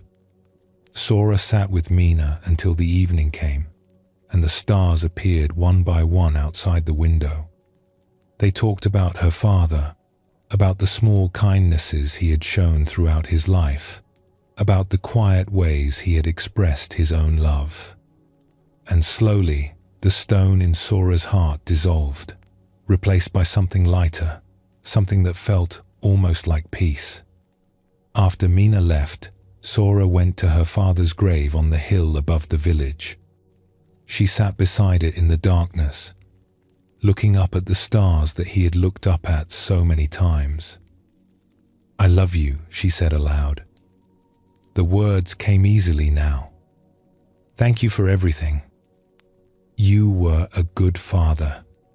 The words went out into the night and disappeared. But they were not too late. They had never been too late.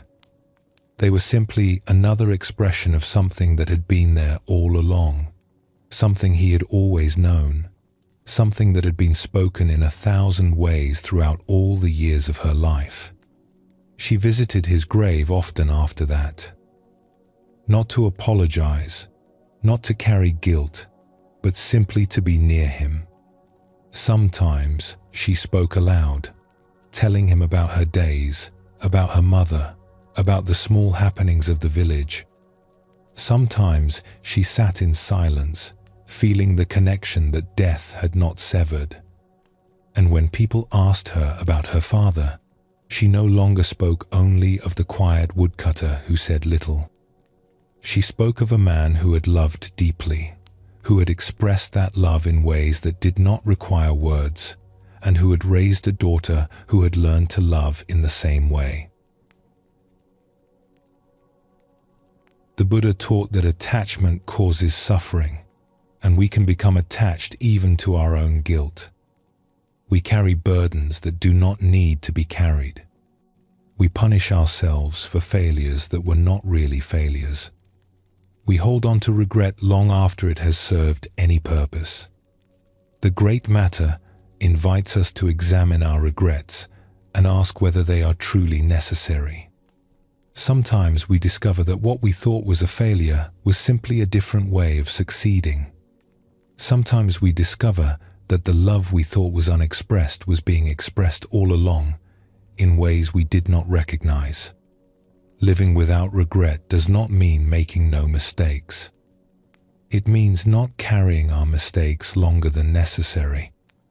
It means forgiving ourselves as we would forgive others. It means recognizing that we did the best we could with what we knew at the time, and that this is all anyone can ever do. Zen teaches us to put down what we do not need to carry. The stone of guilt, the weight of regret, the burden of wishing things had been different. These do not help us live better. They only make the journey heavier. When we set them down, we discover that we can walk more freely, more lightly, more fully into whatever time remains. Take a slow breath now and feel your body settling. If there is any weight of regret you have been carrying, let it rest for this moment. You do not need to solve it or fix it. Simply let it be and let yourself be, here in this breath, free from the past.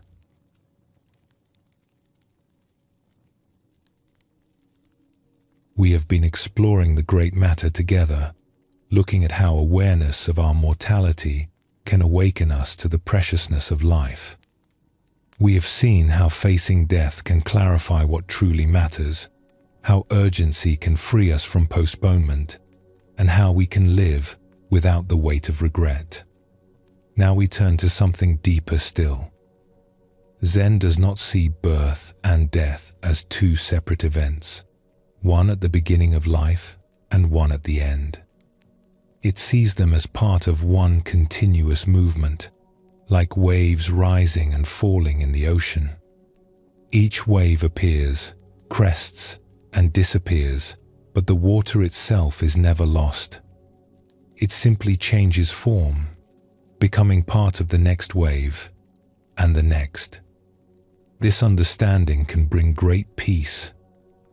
When we stop seeing death as an ending and begin to see it as a transformation, something in us relaxes. We realize that we are part of something much larger than our individual lives. We are expressions of a flow that has been moving since before we were born and will continue long after we are gone. Buddhism teaches that nothing is truly created and nothing is truly destroyed. Everything changes form, but the essence remains. The leaf falls from the tree and becomes soil, and the soil feeds new leaves, and the cycle continues without end. We are part of this cycle, not separate from it. Our lives are borrowed from the same source that everything is borrowed from, and to that source everything returns. The great matter, seen from this angle, is not about the tragedy of ending. It is about the mystery of transformation. It is about finding our place in a flow that is much larger than ourselves. Let us explore a story about a young man who was afraid of change and loss, and what he learned from an old woman who had spent her life on the river. In a village that sat beside a wide and slow-moving river, there lived a young man named Kai who was afraid of almost everything. He was afraid of change, afraid of loss, afraid of the way things never stayed the same no matter how much he wanted them to. He had been this way since childhood, clinging to toys long after he had outgrown them, weeping when the seasons turned, feeling a deep unease whenever anything in his life shifted from what it had been. His parents did not understand him. His friends found him strange. But Kai could not help what he felt. The world seemed to him like a place of constant disappearance. Everything he loved would eventually be taken from him. Everything beautiful would fade. Every person he cared for would someday be gone. And this knowledge sat in his chest like a cold stone, making it hard to fully enjoy anything at all. When Kai was 20 years old, his grandmother died. She had been the one person who seemed to understand him, the one who had held him when he cried over fallen leaves, the one who had never told him he was foolish for feeling what he felt. And now she was gone, and Kai felt the cold stone in his chest grow heavier than ever before. He stopped eating. He stopped talking. He walked along the river for hours each day, staring at the water, feeling the weight of all the losses he had experienced and all the losses still to come. Life seemed unbearable to him, not because anything terrible was happening now, but because he knew that terrible things would happen eventually. What was the point of loving anything if it would only be taken away? The villagers grew worried about him. They whispered among themselves, wondering what could be done. And finally, one of the elders suggested that Kai go to see the old boatwoman who lived at the bend in the river.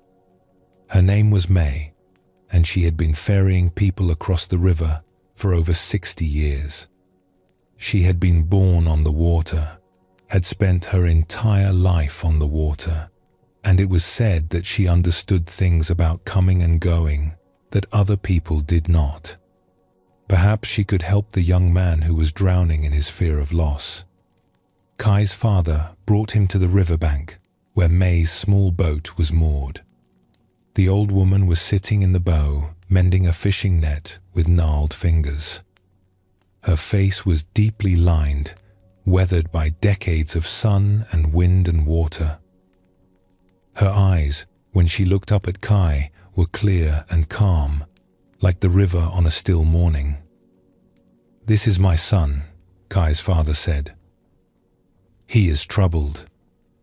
He fears loss more than anything. His grandmother died, and he cannot find his way back to living." May looked at Kai for a long moment, then nodded. "Leave him with me. Come back at sunset."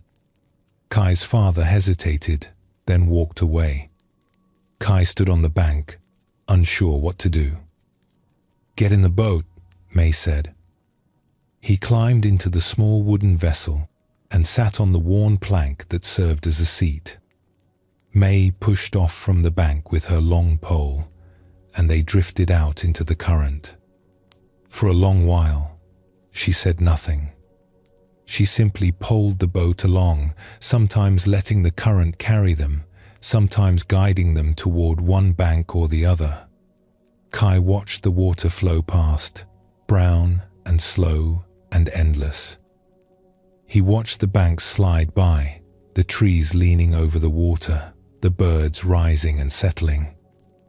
"You are afraid of losing things," May said finally. It was not a question. "Yes." "What are you afraid of losing?" Kai thought about it. "Everything. Everyone. My parents. My friends. My home." He paused. "Myself, I suppose. Someday I will be gone too. And this fear keeps you from living. How can I live fully when I know that everything I love will be taken from me? How can I enjoy anything when I know it will end?" May was quiet for a while. She dipped her hand into the river and let the water run through her fingers. "Let me ask you something," she said. "Is this the same water that was here yesterday?" Kai looked at the river. It was a strange question. "No. The water flows. The water that was here yesterday is far downstream by now. This is different water. And yet the river is still here."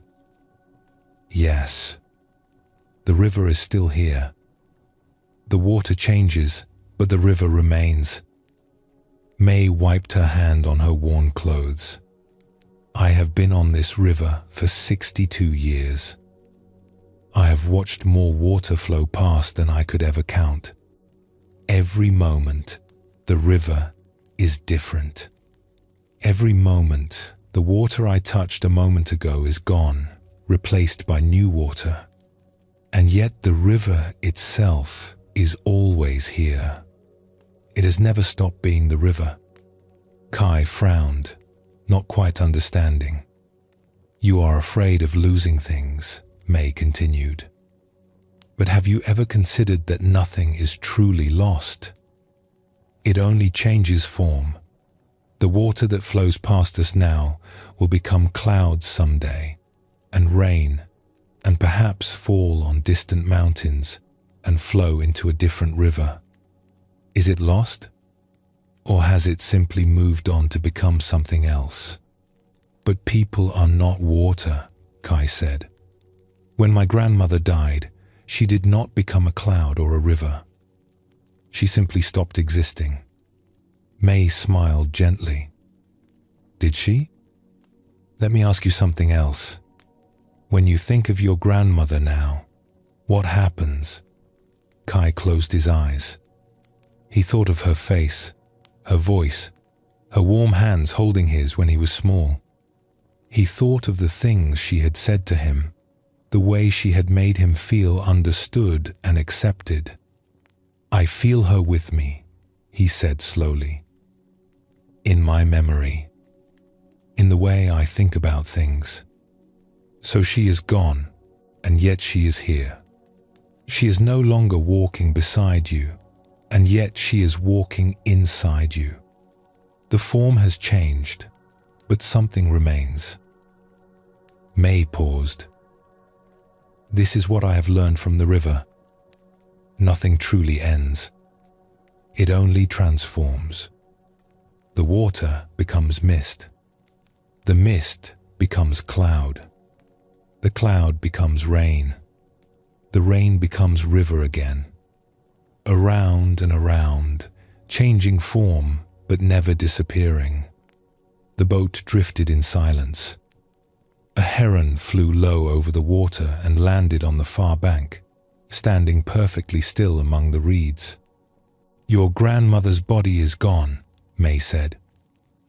"But everything she gave you remains. The love she showed you is part of you now. The understanding she offered lives on in how you treat others. The words she spoke are still speaking inside your mind whenever you remember them. This is not poetry. This is the simple truth of how things work." Kai felt something stirring in his chest, something shifting beneath the cold stone he had carried for so long. "But I still miss her," he said.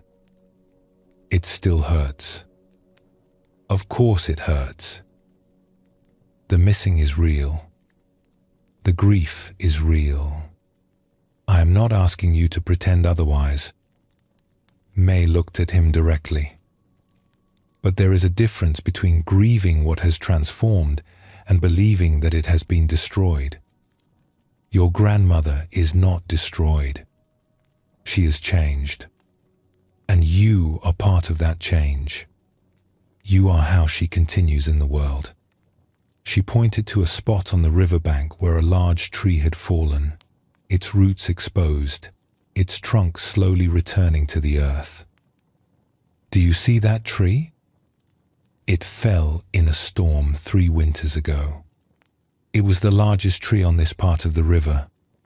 I had watched it for 60 years. had tied my boat to its roots more times than I could count. When it fell, I was sad. I missed its shade, its presence, its familiar shape against the sky. She guided the boat closer to the fallen tree. But look at it now. Look at what is growing from it. Kai looked. The fallen trunk was covered with moss and small ferns. Mushrooms sprouted from its bark. At its base, young saplings were growing, fed by the nutrients the old tree was releasing as it returned to the earth. The old tree is gone as a standing tree. But it is not gone from the world. It is becoming these new trees, this moss, these mushrooms. It is feeding the very soil it once grew from. Its death is their life. Kai stared at the fallen tree, seeing it differently than he had seen anything before. And my grandmother is everywhere you look if you know how to see. In you, in everyone whose life she touched. In the ripples of kindness that spread out from her kindness, touching people she never met. The form is gone. The love remains. They floated on. The sun moved across the sky, and the light changed on the water, shifting from gold to amber to the soft pink of approaching evening. I have ferried many people across this river, May said, happy and sad, coming and going. And do you know what I have learned? Kai shook his head. I have learned that the crossing never ends. We think there are two banks, here and there, life and death, having and losing. But really there is only the river, only the flowing. We are all always crossing, always in between, always moving from one form to another. She smiled. The fear comes when we try to hold on to one bank or the other. The peace comes when we let ourselves flow. She guided the boat back toward the village. The sun was setting, turning the water to copper and gold. Kai's father was waiting on the bank, a worried expression on his face. But Kai was not the same person who had climbed into the boat that morning. Something had loosened in him. The cold stone was still there, but it felt smaller now, less solid. He could see around it to something else, something that the old boatwoman had pointed toward. He stepped onto the bank and turned back to look at May. Thank you, he said. I think I understand something I did not understand before. What do you understand? Kai looked at the river, at the endless flow of water that was always changing and yet always there. I understand that I am part of something larger, that my grandmother is part of something larger, that losing her was not an ending, but a change in form. He paused. I understand that I do not need to be afraid of the flow. I am the flow. We all are. May nodded slowly. Now you are beginning to see. The great matter is not about holding on. It is about learning to flow. When you can do that, death loses its terror. It becomes simply another bend in the river. Kai returned to the village that evening, but he came back to the river often in the years that followed. He would sit on the bank and watch the water flow past, remembering what May had taught him. And slowly, gradually, the cold stone in his chest dissolved, replaced by something else, a kind of peace that he had never thought possible. He still missed his grandmother. He still grieved the things he lost. But he no longer felt that life was unbearable because of these losses. He understood now that he was part of something that could not be lost, a flow that would continue long after he himself had transformed into something new. This story shows us how Zen understands the relationship between life and death. They are not opposites standing at either end of our existence. They are movements within a larger flow, transformations within a cycle that never truly ends. When we see this, the fear of loss begins to soften. We realize that nothing is ever completely lost, only changed. Buddhism teaches that what we call the self is not a fixed thing, but a process, like a river. We are always changing, always flowing, always becoming something new. The person we were 10 years ago is not the person we are today, and the person we are today is not the person we will be tomorrow. And yet something continues, something flows on, just as the river continues, even though its water is always different. The great matter, seen this way, is not a problem to be solved or a fate to be feared.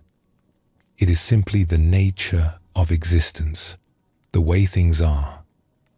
When we align ourselves with this truth, we find a peace that does not depend on things staying the same. We find a freedom that does not require permanence. Let your breath come naturally now, rising and falling like a wave. Notice how each breath arrives and passes, making room for the next. This is the rhythm of existence, the gentle flow of coming and going that holds all things. Rest here, in the movement, in the transformation, in the peace of being part of something larger than yourself.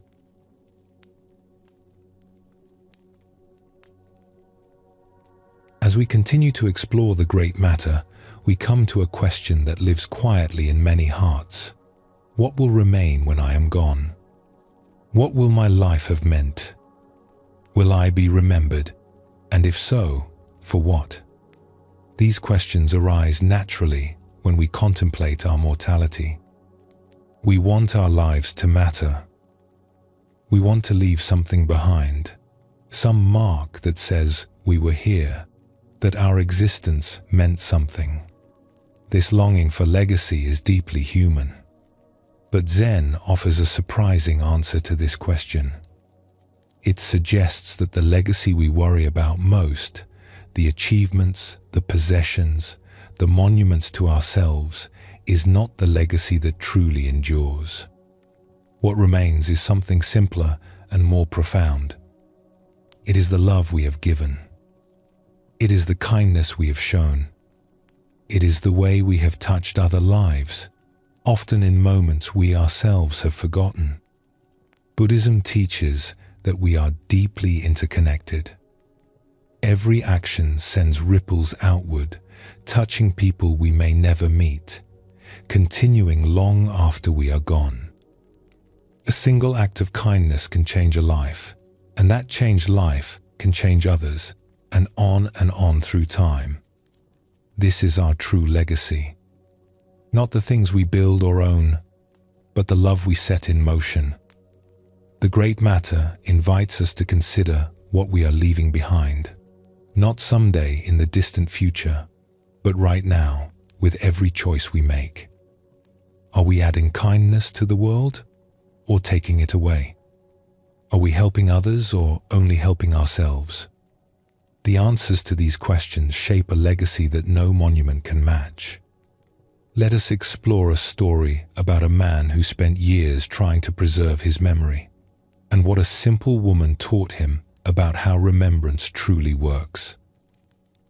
In a town known for its scholars and its ancient library, there lived an aging man named Gim, who had spent decades writing the story of his life. He had been a teacher once, at the small school in the center of town, but he had retired many years ago to focus on what he considered his most important work, ensuring that he would be remembered. Gim's house was filled with papers. Stacks of manuscripts covered every surface, spilled from shelves, towered in corners. He had written about his childhood, his education, his years of teaching. He had recorded his thoughts on philosophy, his observations about the world, his opinions on matters large and small. He had documented everything, convinced that if he could just get it all down, some part of him would survive after he was gone.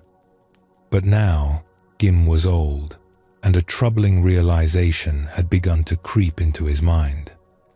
He had written thousands of pages, but who would read them? His students had long since grown up and moved away. The library already had more books than anyone could read in a lifetime. His manuscripts would likely sit on a shelf gathering dust, or worse, be thrown away by whoever cleared out his house after he died. The thought haunted him. All those years of work, all those careful words, and in the end, perhaps none of it would matter. Perhaps he would be forgotten anyway, just another old teacher in a town that had known many teachers. There was an old woman named Pei who came to the temple near Gim's house each morning to clean. She had done this work for as long as anyone could remember, sweeping the floors, polishing the wooden beams, tending to the small garden in the courtyard. She could not read. She had never written anything. By the standards Gim used to measure a life, she had accomplished nothing at all. And yet people spoke of Pei with a warmth that puzzled Gim. When her name came up in conversation, faces would soften. People would share small stories about her, moments of kindness they had received, words she had spoken that had stayed with them. She seemed to be woven into the fabric of the town in a way that Gim, for all his writing, was not. One morning, Gim found himself walking to the temple. He was not sure why. Perhaps he was lonely. Perhaps he was hoping to find some answer to the question that plagued him. He found Pei in the courtyard, sweeping fallen leaves with a worn bamboo broom. "Good morning," he said. She looked up and smiled. Her face was deeply lined, her hair completely white, but her eyes were bright and present. "Good morning. You are the teacher who writes all the books. You know of me? Everyone knows of you. You have been writing for many years. People say you are trying to capture your whole life in words." Gim felt a flush of pride, followed quickly by the familiar anxiety. "Yes, but I wonder sometimes if anyone will read what I have written. I wonder if it will matter at all." Pei nodded slowly, as if this were a reasonable concern. "You want to be remembered. Is that wrong? To want your life to mean something? To want some part of you to continue after you are gone? It is not wrong. It is very human." She continued sweeping, her movements slow and rhythmic. "But may I tell you something I have noticed in all my years of cleaning this temple? Please. Many learned people have passed through here. Scholars and teachers and monks who wrote many books and gave many lectures. Their names are recorded in the temple archives. Their writings sit on the library shelves." She paused and looked at him directly. "But when people come to this temple and speak of those who have touched their lives, they do not speak of the scholars. Who do they speak of? They speak of small kindnesses. They speak of the monk who noticed they were hungry and brought them food. They speak of the teacher who saw they were struggling and stayed late to help them. They speak of the stranger who smiled at them on a dark day and made them feel less alone." She smiled gently. "They speak of moments that the giver probably forgot, but the receiver never did." Gim was quiet for a moment. He thought of all the pages he had written, all the careful documentation of his life. He had recorded his achievements, his thoughts, his opinions. But had he recorded the moments that actually mattered? Did he even remember them? Your teacher, Pei said. The one who taught you to read. Do you remember him? Gim thought back, decades back, to the small school where he had first learned his letters. Yes. His name was Master Yun. What do you remember about him? Gim searched his memory. He was patient. When I struggled with a difficult character, he did not scold me. He sat beside me and guided my hand until I understood. The memory was vivid, more vivid than he expected. Once, when I was sick and fell behind the other students, he came to my house in the evenings to help me catch up. He did not have to do that. He had his own family, his own work. But he came anyway, night after night, until I was caught up. Another memory surfaced, one he had not thought of in decades. And there was a day when some older boys were tormenting me. They were calling me names, pushing me, making my life miserable. Master Yun saw it happening. He did not just stop them. He sat down with me afterward and talked to me. He told me that my worth did not depend on what others thought of me. He said that kindness and persistence would carry me further than any cruelty could hold me back. Gim's voice grew quieter. I have never forgotten that conversation. I think about it still, when I am feeling low. His words stayed with me for over 60 years. Did Master Yun write books about himself? No, I do not think so. And yet you remember him. Decades later, you remember his kindness, his patience, his willingness to help a struggling student. That is his legacy. Not words on a page, but the way he treated you. And perhaps the way you, in turn, have treated others because of what he showed you. Gim felt something shifting in his chest. He thought about his own years of teaching before he had retired to write. Had he been patient with struggling students? Had he stayed late to help those who were falling behind? He could not quite remember. He had been so focused on the content, on the curriculum, on preparing students for examinations. He was not sure he had been truly present for them as people. I have been writing about the wrong things, he said slowly. I have been trying to preserve facts and events. But what lasts is not facts and events. It is how we made people feel. Pei nodded. I cannot read. I have never written a word. When I die, there will be no record of my life. But I have swept this courtyard for 40 years, and in that time, I have spoken with many people. I have listened to their troubles. I have smiled at them when they looked sad. I have remembered their names, their children's names, the things that mattered to them. She gestured at the temple around them. This is my book. These walls, this courtyard, the faces that have passed through. I have written my life in how I have treated people. That is the only story that lasts. Gim walked home slowly that afternoon. He looked at the stacks of manuscripts that filled his house, the thousands of pages he had written. They suddenly seemed less important than they had before. Not worthless, but not the point either. He began to think differently about legacy, not as something he could capture in words and leave behind, but as something he was creating every day, with every interaction, with every choice to be kind or unkind, patient or impatient, present or absent. In the time he had remaining, he began to live differently. He stopped writing so obsessively and started visiting people. He looked up old students and asked about their lives. He sat with neighbors and listened to their stories. He went to the temple not to find answers for himself, but to help pay with her sweeping. When Gim died some years later, most of his manuscripts were indeed forgotten. They sat on a shelf in the library for a time, and eventually they were moved to a storeroom where no one visited.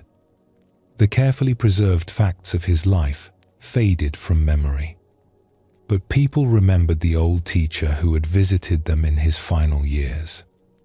They remembered how he had listened, how he had asked about their children, how he had seemed genuinely interested in their lives. They remembered his kindness, even when they forgot his name. And in this way, without having written a single word about it, he left behind the only legacy that truly endures. This story shows us something that Zen has always understood. The legacy we worry about is usually not the legacy that matters. We concern ourselves with achievements and records, with monuments and memoirs. But what actually continues after we are gone is something simpler. The way we treated people, the kindness we showed, the love we gave. Buddhism teaches that all conditioned things are impermanent. Books decay. Monuments crumble. Names are forgotten. But kindness has a different quality. It passes from person to person, changing form but never quite disappearing. The patience someone showed us becomes the patience we show others. The love we received becomes the love we give. This is the true inheritance, and it requires no writing, no documentation, no effort to preserve. The great matter asks us to consider what we are leaving behind right now. Not someday, when we are old and looking back, but today. Every interaction is an opportunity to add to our true legacy. Every moment of kindness sends ripples forward through time. Let us explore a story about a woman who discovered that her father's life was not what she had believed, and what she learned about the nature of true success. In a city where merchants gathered from many lands, there lived a woman named Aya who had recently buried her father. He had been a trader, or so she had always believed, a man who dealt in fine goods and maintained connections with important people. He had dressed well, spoken confidently, and seemed to move through the world with the ease of someone who had achieved what he set out to achieve. Aya had been proud of her father. She had admired his success, his status, the respect that others seemed to show him. When he died, she expected to find evidence of this success among his belongings, records of profitable trades, letters from important clients, savings that reflected a life of accomplishment. Instead, she found almost nothing. His rooms contained few possessions. His records showed a long series of failed ventures, debts that had been paid off slowly over decades, businesses that had started with promise and ended with nothing. The fine clothes he wore had been his only ones, carefully maintained to create an impression that did not match reality. The ease she had seen in him was not the ease of success. It was something else, something she did not understand. Aya felt the ground shifting beneath her. The father she thought she knew seemed to dissolve, replaced by a stranger. Who had he really been? What had his life really meant? She felt ashamed of him, and then ashamed of her shame, and then simply confused. She began to visit the places her father had frequented, hoping to understand. She went to the markets where he had traded, to the tea houses where he had met with clients, to the temple where he had sometimes gone to sit quietly. And everywhere she went, she heard the same thing. "You are Wada's daughter?" I am so sorry for your loss." People she had never met spoke her father's name with warmth. They asked how she was coping. They wanted to tell her things. An old merchant in the textile district told her about a time, many years ago, when he had lost everything in a fire. "Your father gave me a loan to start again. He said he had done well that year and could spare it. I learned later that he had done poorly that year, that he himself was struggling. But he helped me anyway. I would not be here without him. My children would not have grown up with food on the table. Everything I have built since then began with your father's kindness." A young woman who sold vegetables told her about a winter when her family had no food. "Your father brought us rice. He said someone had given him too much and he did not want it to go to waste. But we knew he had bought it himself. He came not once but many times that winter. He never asked for anything in return. He never even mentioned it again. When I tried to thank him years later, he pretended not to remember." An old man who swept the streets told her about conversations they had shared over the years. "He was the only one who asked my name. The only one who looked at me like a person. He would stop and talk with me, ask about my family, remember what I had told him the week before. Do you know how rare that is? To be seen by someone? Everyone else walked past me like I was part of the street. But your father saw me. He made me feel like I mattered." A woman who ran a small inn told her about a young traveler who had fallen ill many years ago. "Your father paid for a room so the boy could rest and recover. He visited every day, brought medicine, sat with him. The boy had no family, no money, no one to care for him. But your father cared. When the boy was well again, your father helped him find work. That boy grew up to be a successful merchant himself. He has helped many people since then, always saying that someone helped him when he had nothing and he was passing it forward. Story after story. Kindness after kindness. Small acts that her father had never mentioned, never recorded, never pointed to as evidence of his worth. He had failed at business, but he had succeeded at something else. Something that left no ledger, no balance sheet, no official record. Aya found an old neighbor of her father's, a woman named Vera who had known him for decades. She went to visit her, hoping to understand what she was discovering. Vera was elderly and frail, but her memory was sharp. She welcomed Aya into her small home and poured tea with hands that shook slightly but did not spill. "You want to know about your father?" Vera said. It was not a question. "I thought I knew him. I thought he was successful. I thought his life meant something because of what he had achieved. But now I find that he achieved nothing. His businesses failed. He had no money. The life I thought he lived was an illusion." Vera was quiet for a moment, sipping her tea. "When your father was young," she said finally, "he wanted very much to be successful. He wanted wealth and status and the respect that comes with them. He tried very hard. He was not lazy or foolish, but he did not have the ruthlessness that business sometimes requires. He could not take advantage of others, even when it would have benefited him. He could not step on people to climb higher."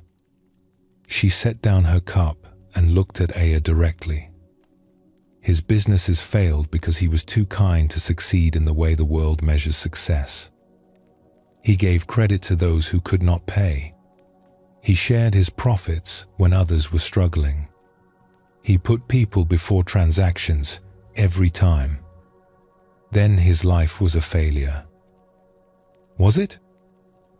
Vera smiled gently. I have lived a long time.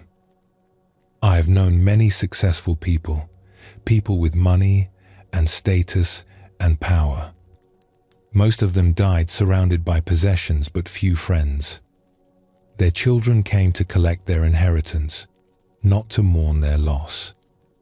She gestured around her simple room. Your father had nothing to leave you. No inheritance. No wealth. But look at what he left instead.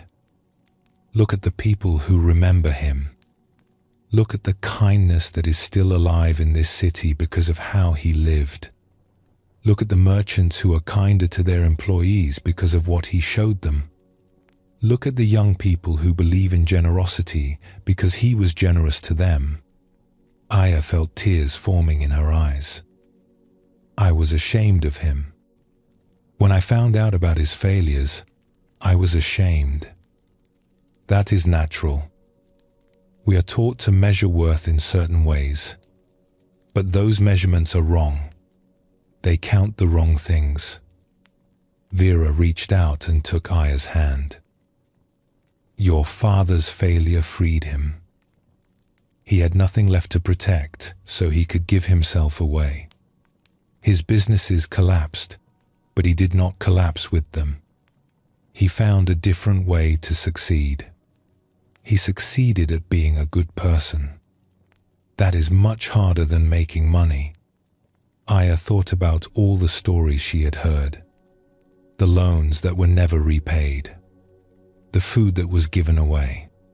The kindness that was shown to strangers and forgotten the next day. None of it had made her father rich. All of it had made him loved. I wish I had known, she said. I wish he had told me. He could not tell you. That is the nature of true generosity. It does not announce itself. It does not keep records. It simply gives and then forgets that it gave. Vera squeezed her hand. But you know now, and you can carry it forward. That is what he would have wanted. Not for you to mourn his failures, but for you to continue his kindness.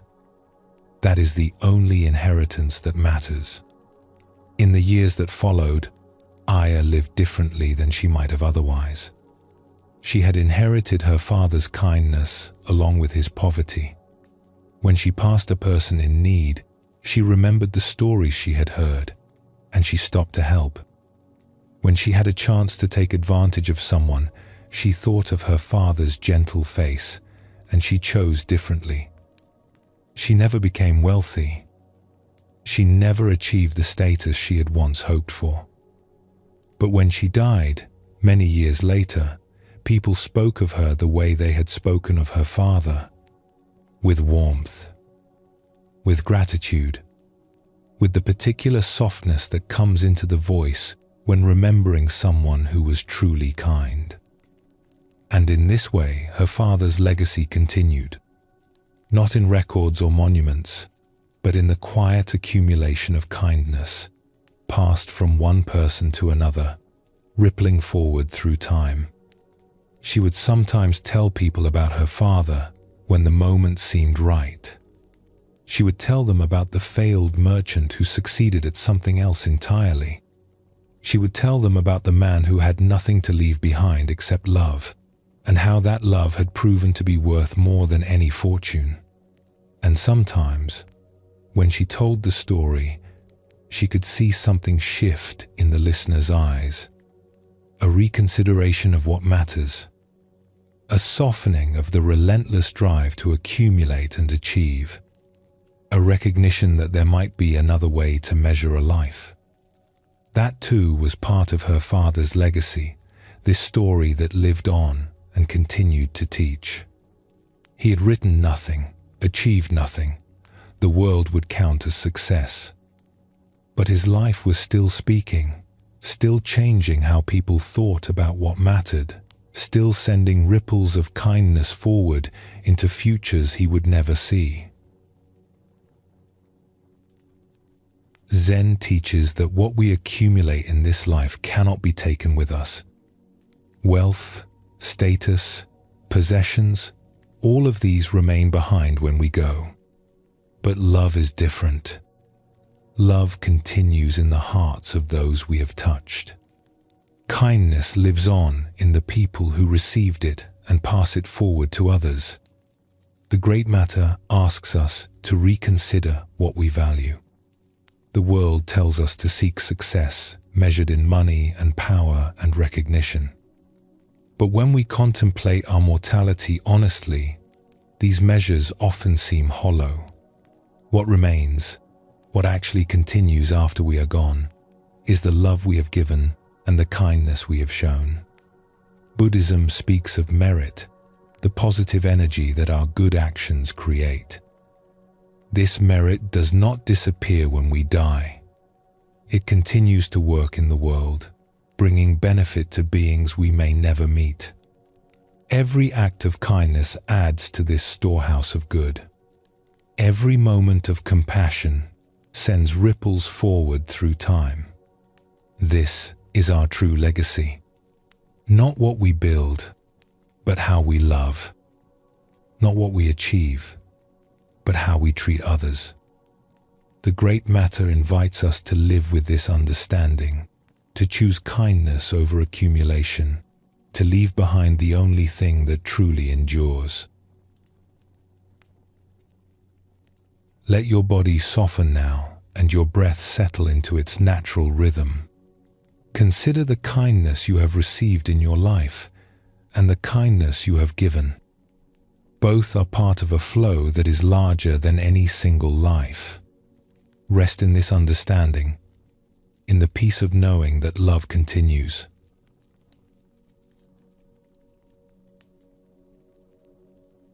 We have traveled far together through this teaching. We have seen how awareness of our mortality can awaken us to the preciousness of life. We have learned how death can be a teacher rather than an enemy, how urgency can free us from postponement, how we can live without the burden of regret. We have discovered that life and death are not opposites, but part of one continuous flow, and that our true legacy is the love we give rather than the things we accumulate. Now we come to the heart of it all. After all the understanding, after all the stories and reflections, what remains is something very simple. The Great Matter asks us to make peace with existence as it is. Not to fight against impermanence, not to pretend that death is not real, but to accept these truths fully and discover the freedom that lies on the other side of acceptance. This peace is not resignation. It is not giving up or becoming passive. It is a deep alignment with reality, a willingness to say yes to life as it actually is, rather than demanding that it be something else. When we stop fighting against the truth of our mortality, something remarkable happens. We become more alive, not less. We become more present, more grateful, more able to receive the gift of each ordinary moment. Zen teaches that peace comes not from avoiding difficult truths, but from embracing them. The Great Matter is not a problem to be solved. It is a reality to be accepted, and in that acceptance, we find a freedom that no circumstance can take away. Let us explore a story about a young woman who cared for an elderly teacher in his final season, and what she learned about the relationship between acceptance and aliveness. In a quiet hermitage at the edge of a forest, where the trees grew tall and the silence was deep, there lived an elderly monk named Zan, who had practiced for over 60 years. He had come to the hermitage as a young man, full of questions and longing, and he had stayed through all the seasons of his life, watching the forest change around him while something in him slowly ripened. Now Zan was very old. His body had grown frail, his movements slow. He could no longer walk to the stream to fetch water or gather wood for the fire. The other monks at the main temple, a day's journey away, had sent a young woman named Kira to care for him in what everyone understood would be his final months. Kira was 23 years old and had been practicing at the temple for only 2 years. She had volunteered for this assignment because she thought it would be meaningful, a chance to learn from a great teacher before he passed. But she had also been afraid. She had never been close to death before. She did not know what to expect, what she would feel, how she would cope with watching someone fade. When she arrived at the hermitage, she found Zan sitting on the small porch, looking out at the forest. The autumn light was golden, filtering through leaves that were just beginning to turn.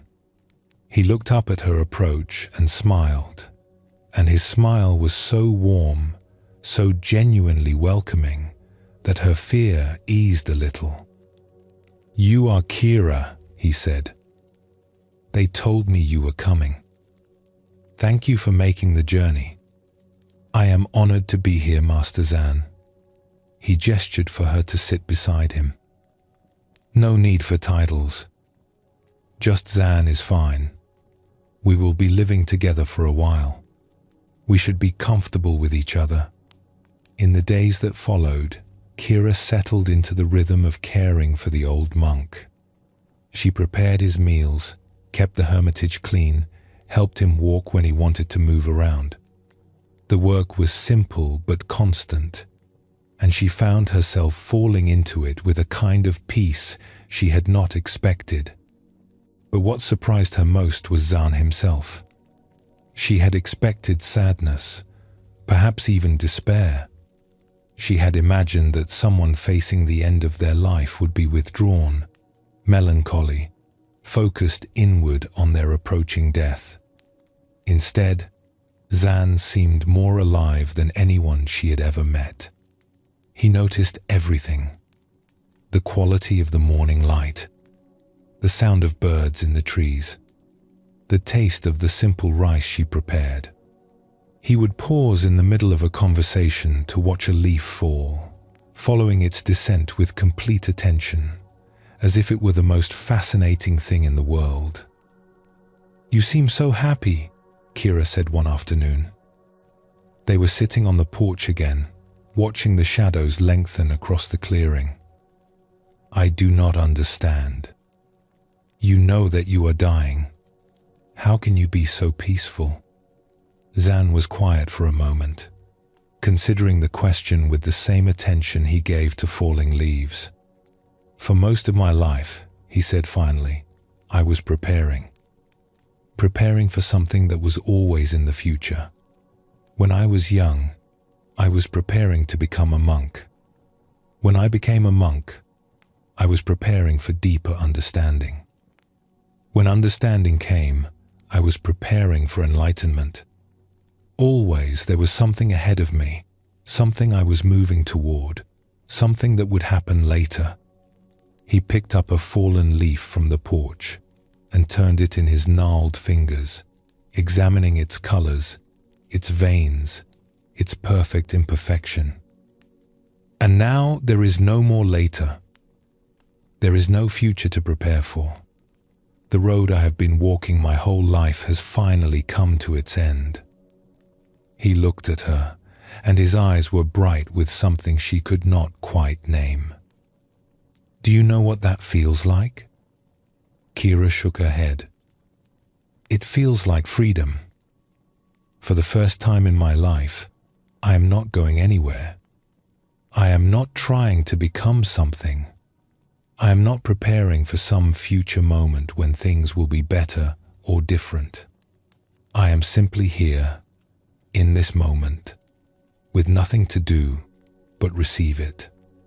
He set the leaf down gently on the railing. All those years of practice, all those years of preparation, they were not wasted. They brought me here, to this porch, to this afternoon, to this conversation with you. But I wish I had understood sooner what I understand now.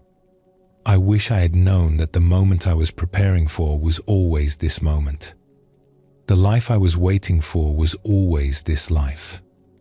I did not need to wait. I only needed to stop preparing and start living.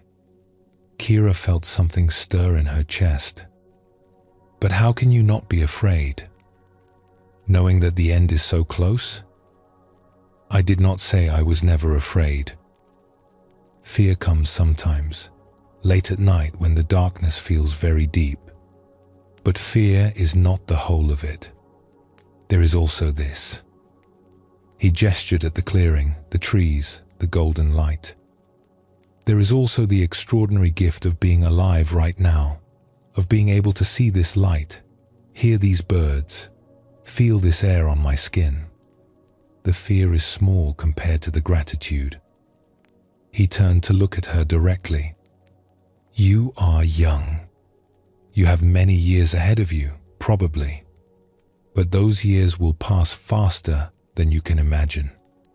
The future you are waiting for will become the past before you know it. And someday, if you are fortunate, you will sit on a porch like this one, looking back at your life, and you will wish you had been more present for it. He reached out and took her hand. His fingers were thin and cool, but his grip was surprisingly strong. Do not make the mistake I made. Do not spend your life preparing for a moment that never arrives. The moment is always now. The life is always this one. Whatever you are waiting for, whatever you think you need before you can be truly happy, let it go. Be happy now. Be present now. That is the only teaching that matters. Kira felt tears forming in her eyes. Not from sadness, but from something else. A recognition. A sense of truth landing somewhere deep inside her. But I am young, she said. I have so much ahead of me. So many things I want to do, to learn, to become. How can I stop preparing when there is so much still to prepare for? Zan smiled gently. I did not say stop doing things. I did not say stop learning or growing or moving toward what calls you. I said stop believing that those things are where your life is. Your life is not in the future you are moving toward. Your life is in the moving itself. In this step, and this one, and this one. He gestured at the clearing, the trees, the light. Right now, you are caring for an old man in a hermitage. This is your life right now. Not what comes after, not what you will do when you return to the temple, not what you will become in 10 years or 20. This, are you here for it? Are you receiving it? Or are you somewhere else in your mind, preparing for something that has not happened yet? Kira looked around her, really looked, perhaps for the first time since she had arrived. The golden light filtering through the trees, the smell of pine and wood smoke, the sounds of the forest, birds and wind, and the distant trickle of a stream. The old monk beside her, his presence warm and steady. She was here. She was actually here, in a way she had not been before. I see, she said quietly. I think I am beginning to see. Kira stayed with Zan through the autumn and into the early winter. She watched him grow weaker, watched his body slowly release its hold on life.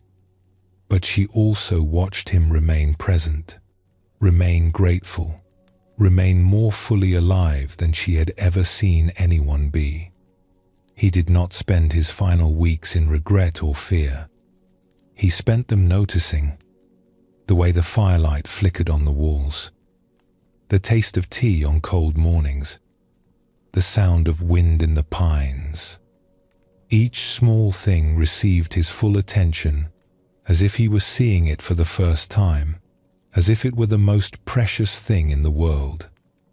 And in watching him, Kira learned something she could not have learned from any book or lecture. She learned that accepting death does not diminish life. It illuminates life. When we stop pretending that we have forever, every moment becomes precious. When we stop preparing for some future that may never come, we can finally receive the present that is always here. Zan died on a morning when the first snow was falling. Kira was holding his hand, and she felt the moment when his breath simply stopped, when the presence that had been there was no longer there. She cried because she had come to love him, because she would miss him, because death is sad even when it is peaceful. But she also felt something else, a kind of quiet joy that she did not expect. He had shown her how to die, which was really how to live. He had given her a teaching that would stay with her for the rest of her days. And in that giving, he had not ended. He had continued, in her, in how she would live, in what she would teach others. She buried his ashes beneath the trees he had loved, and she sat for a long while in the silence of the hermitage, feeling the snow fall around her, feeling the simple miracle of being alive. This story shows us what it looks like to make peace with the great matter. Zan did not overcome death or escape it. He accepted it, and in accepting it, he found a freedom that had eluded him his whole life. The preparation could finally end. The future could finally release its hold. There was only now, precious and complete. Zen teaches that acceptance is not defeat. It is alignment with reality. When we stop fighting against the truth of impermanence, we discover that the peace we were seeking was available all along. We were just too busy struggling to receive it. The Buddha taught that clinging causes suffering. We cling to life, to youth, to the way things were, to the hope that things will not change. And this clinging creates tension, anxiety, a constant resistance to what is. When we let go of this clinging, not by becoming indifferent, but by accepting what is true, we find a peace that does not depend on circumstances. The great matter is not asking us to like death or to welcome suffering. It is asking us to stop pretending that life is other than it is. And when we do, we find that the life we have is more than enough. It is extraordinary. It is a gift beyond measure.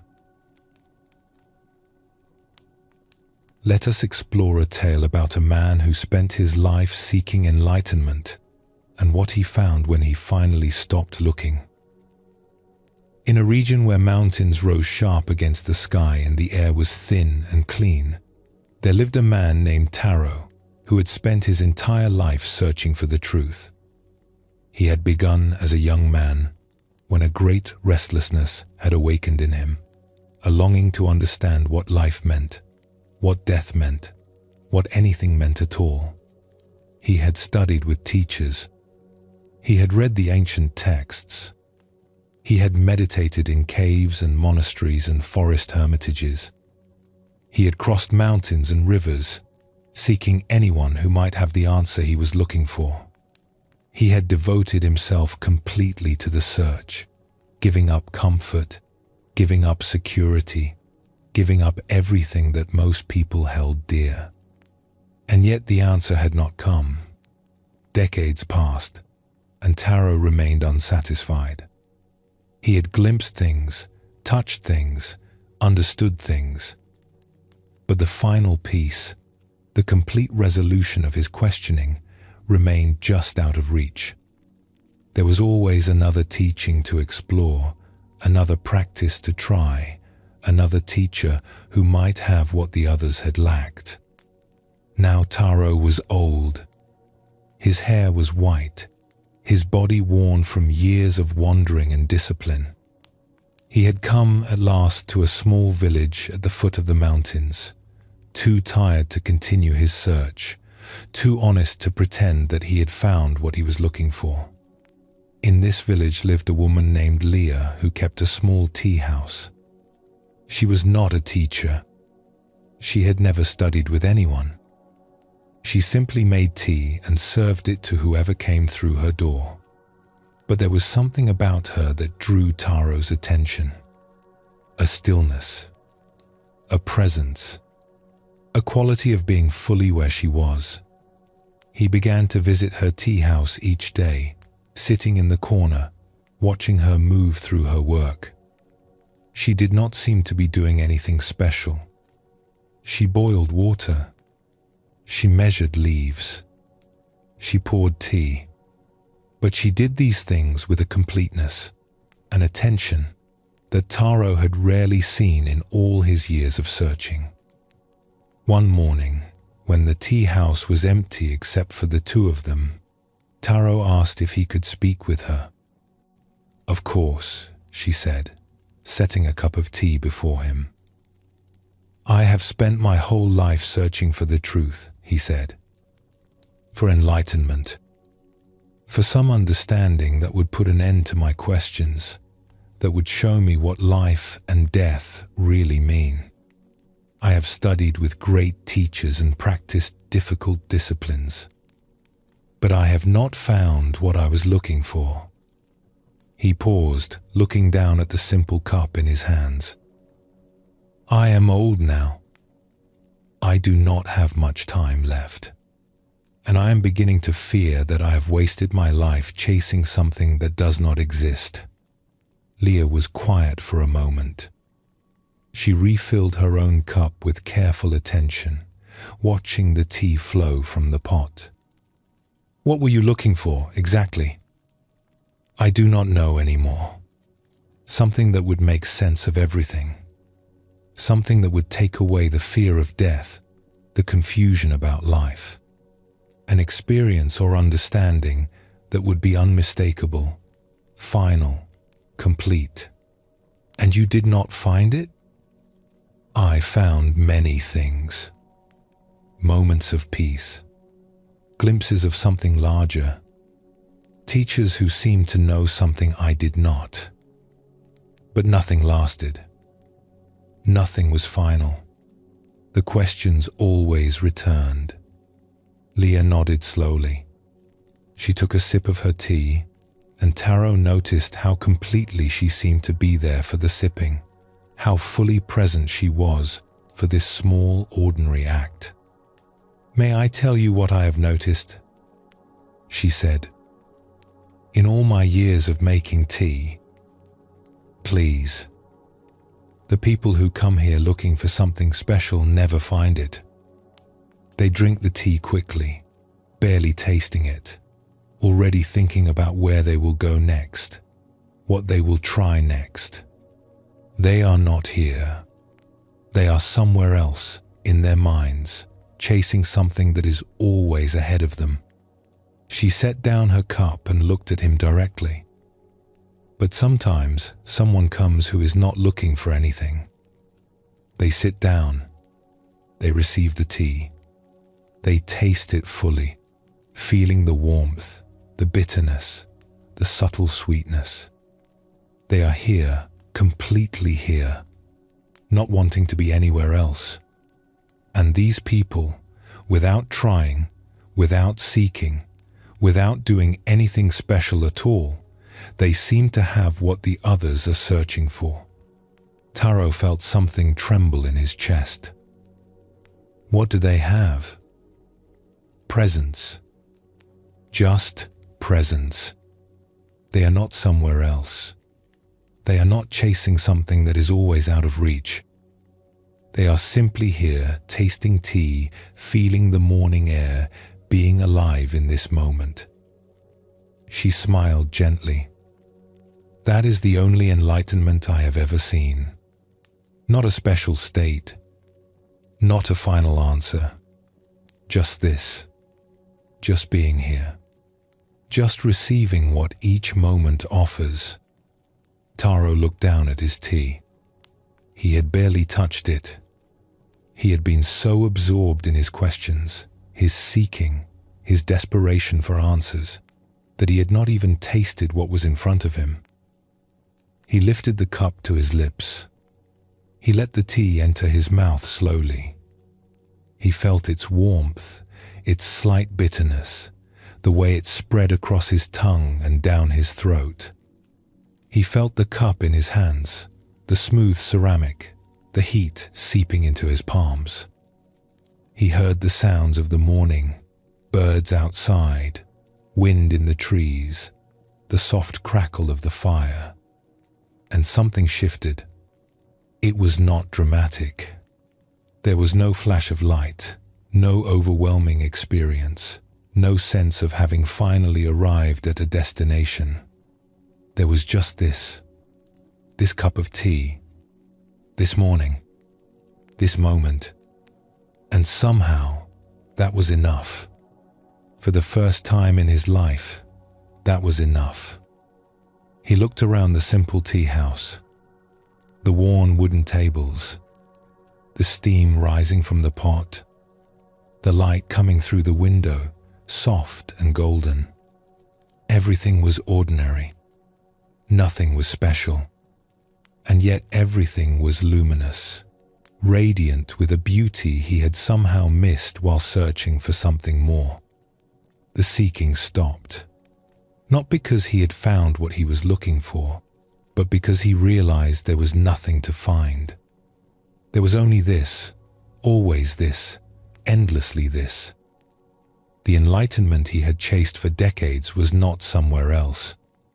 It was here, in the taste of tea, in the warmth of the cup, in the simple fact of being alive.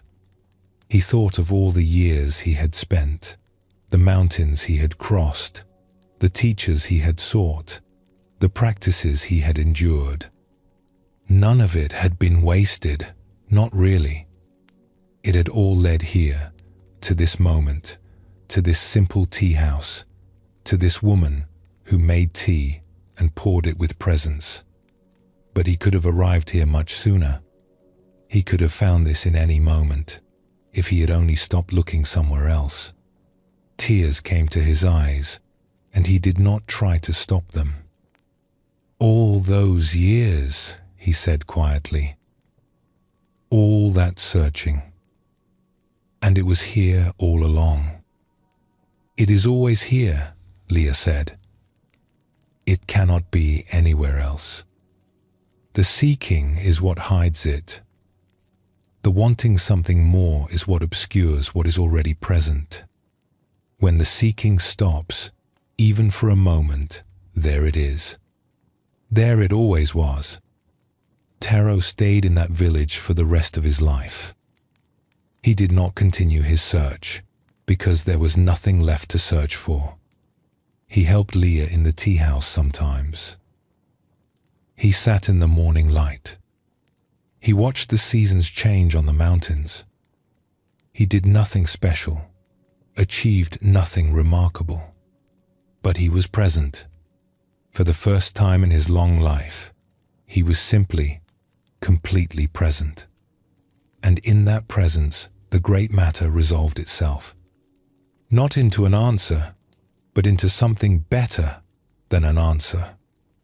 Into peace, into acceptance, into the quiet joy of being alive for whatever time remained.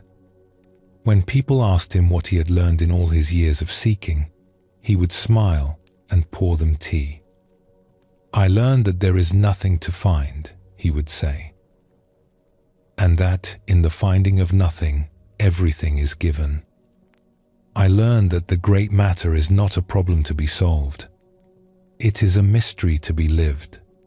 I learned that peace comes not from understanding death, but from being fully alive. And I learned that being fully alive is simpler than we imagine. It is just this, just being here, just receiving what is offered." And then he would drink his tea and watch the mountains, and feel the extraordinary gift of ordinary existence. We have come to the end of our exploration together. The great matter has asked us to look at what we usually turn away from, the simple truth that we are born and we will die. But in looking at this truth, we have discovered something unexpected. We have discovered that awareness of death can make us more alive, not less. We have discovered that acceptance brings peace, and that peace brings presence, and that presence reveals the extraordinary gift hidden in every ordinary moment. Zen does not offer answers to the great matter. It offers something better. It offers a way of being with the question that transforms the question itself. When we stop fighting against impermanence, when we stop demanding that life be other than it is, we find that life is enough. More than enough. We find that this moment, this breath, this simple experience of being here contains everything we ever needed. The Buddha's final words to his students were simple. He told them that all things are impermanent and that they should work out their own freedom with diligence. This is the teaching of the great matter, not an answer to hold on to, but an invitation to live fully, to love completely, to be present for this precious and fleeting life. Let your eyes close gently now. Let your body release any tension it has been holding. Feel your breath moving in and out, this simple rhythm that sustains you without any effort on your part.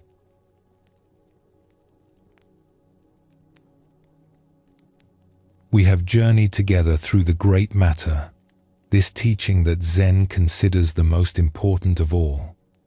We have explored the preciousness of this life and discovered how awareness of its brevity can awaken us rather than frighten us. We have seen how death can be a teacher, clarifying what truly matters and stripping away what does not. We have felt the urgency to live fully now, to stop postponing our presence until conditions improve. We have learned that living without regret means walking our chosen path completely, rather than always looking at roads not taken. We have discovered that life and death are part of one continuous flow, and that nothing is truly lost, only transformed.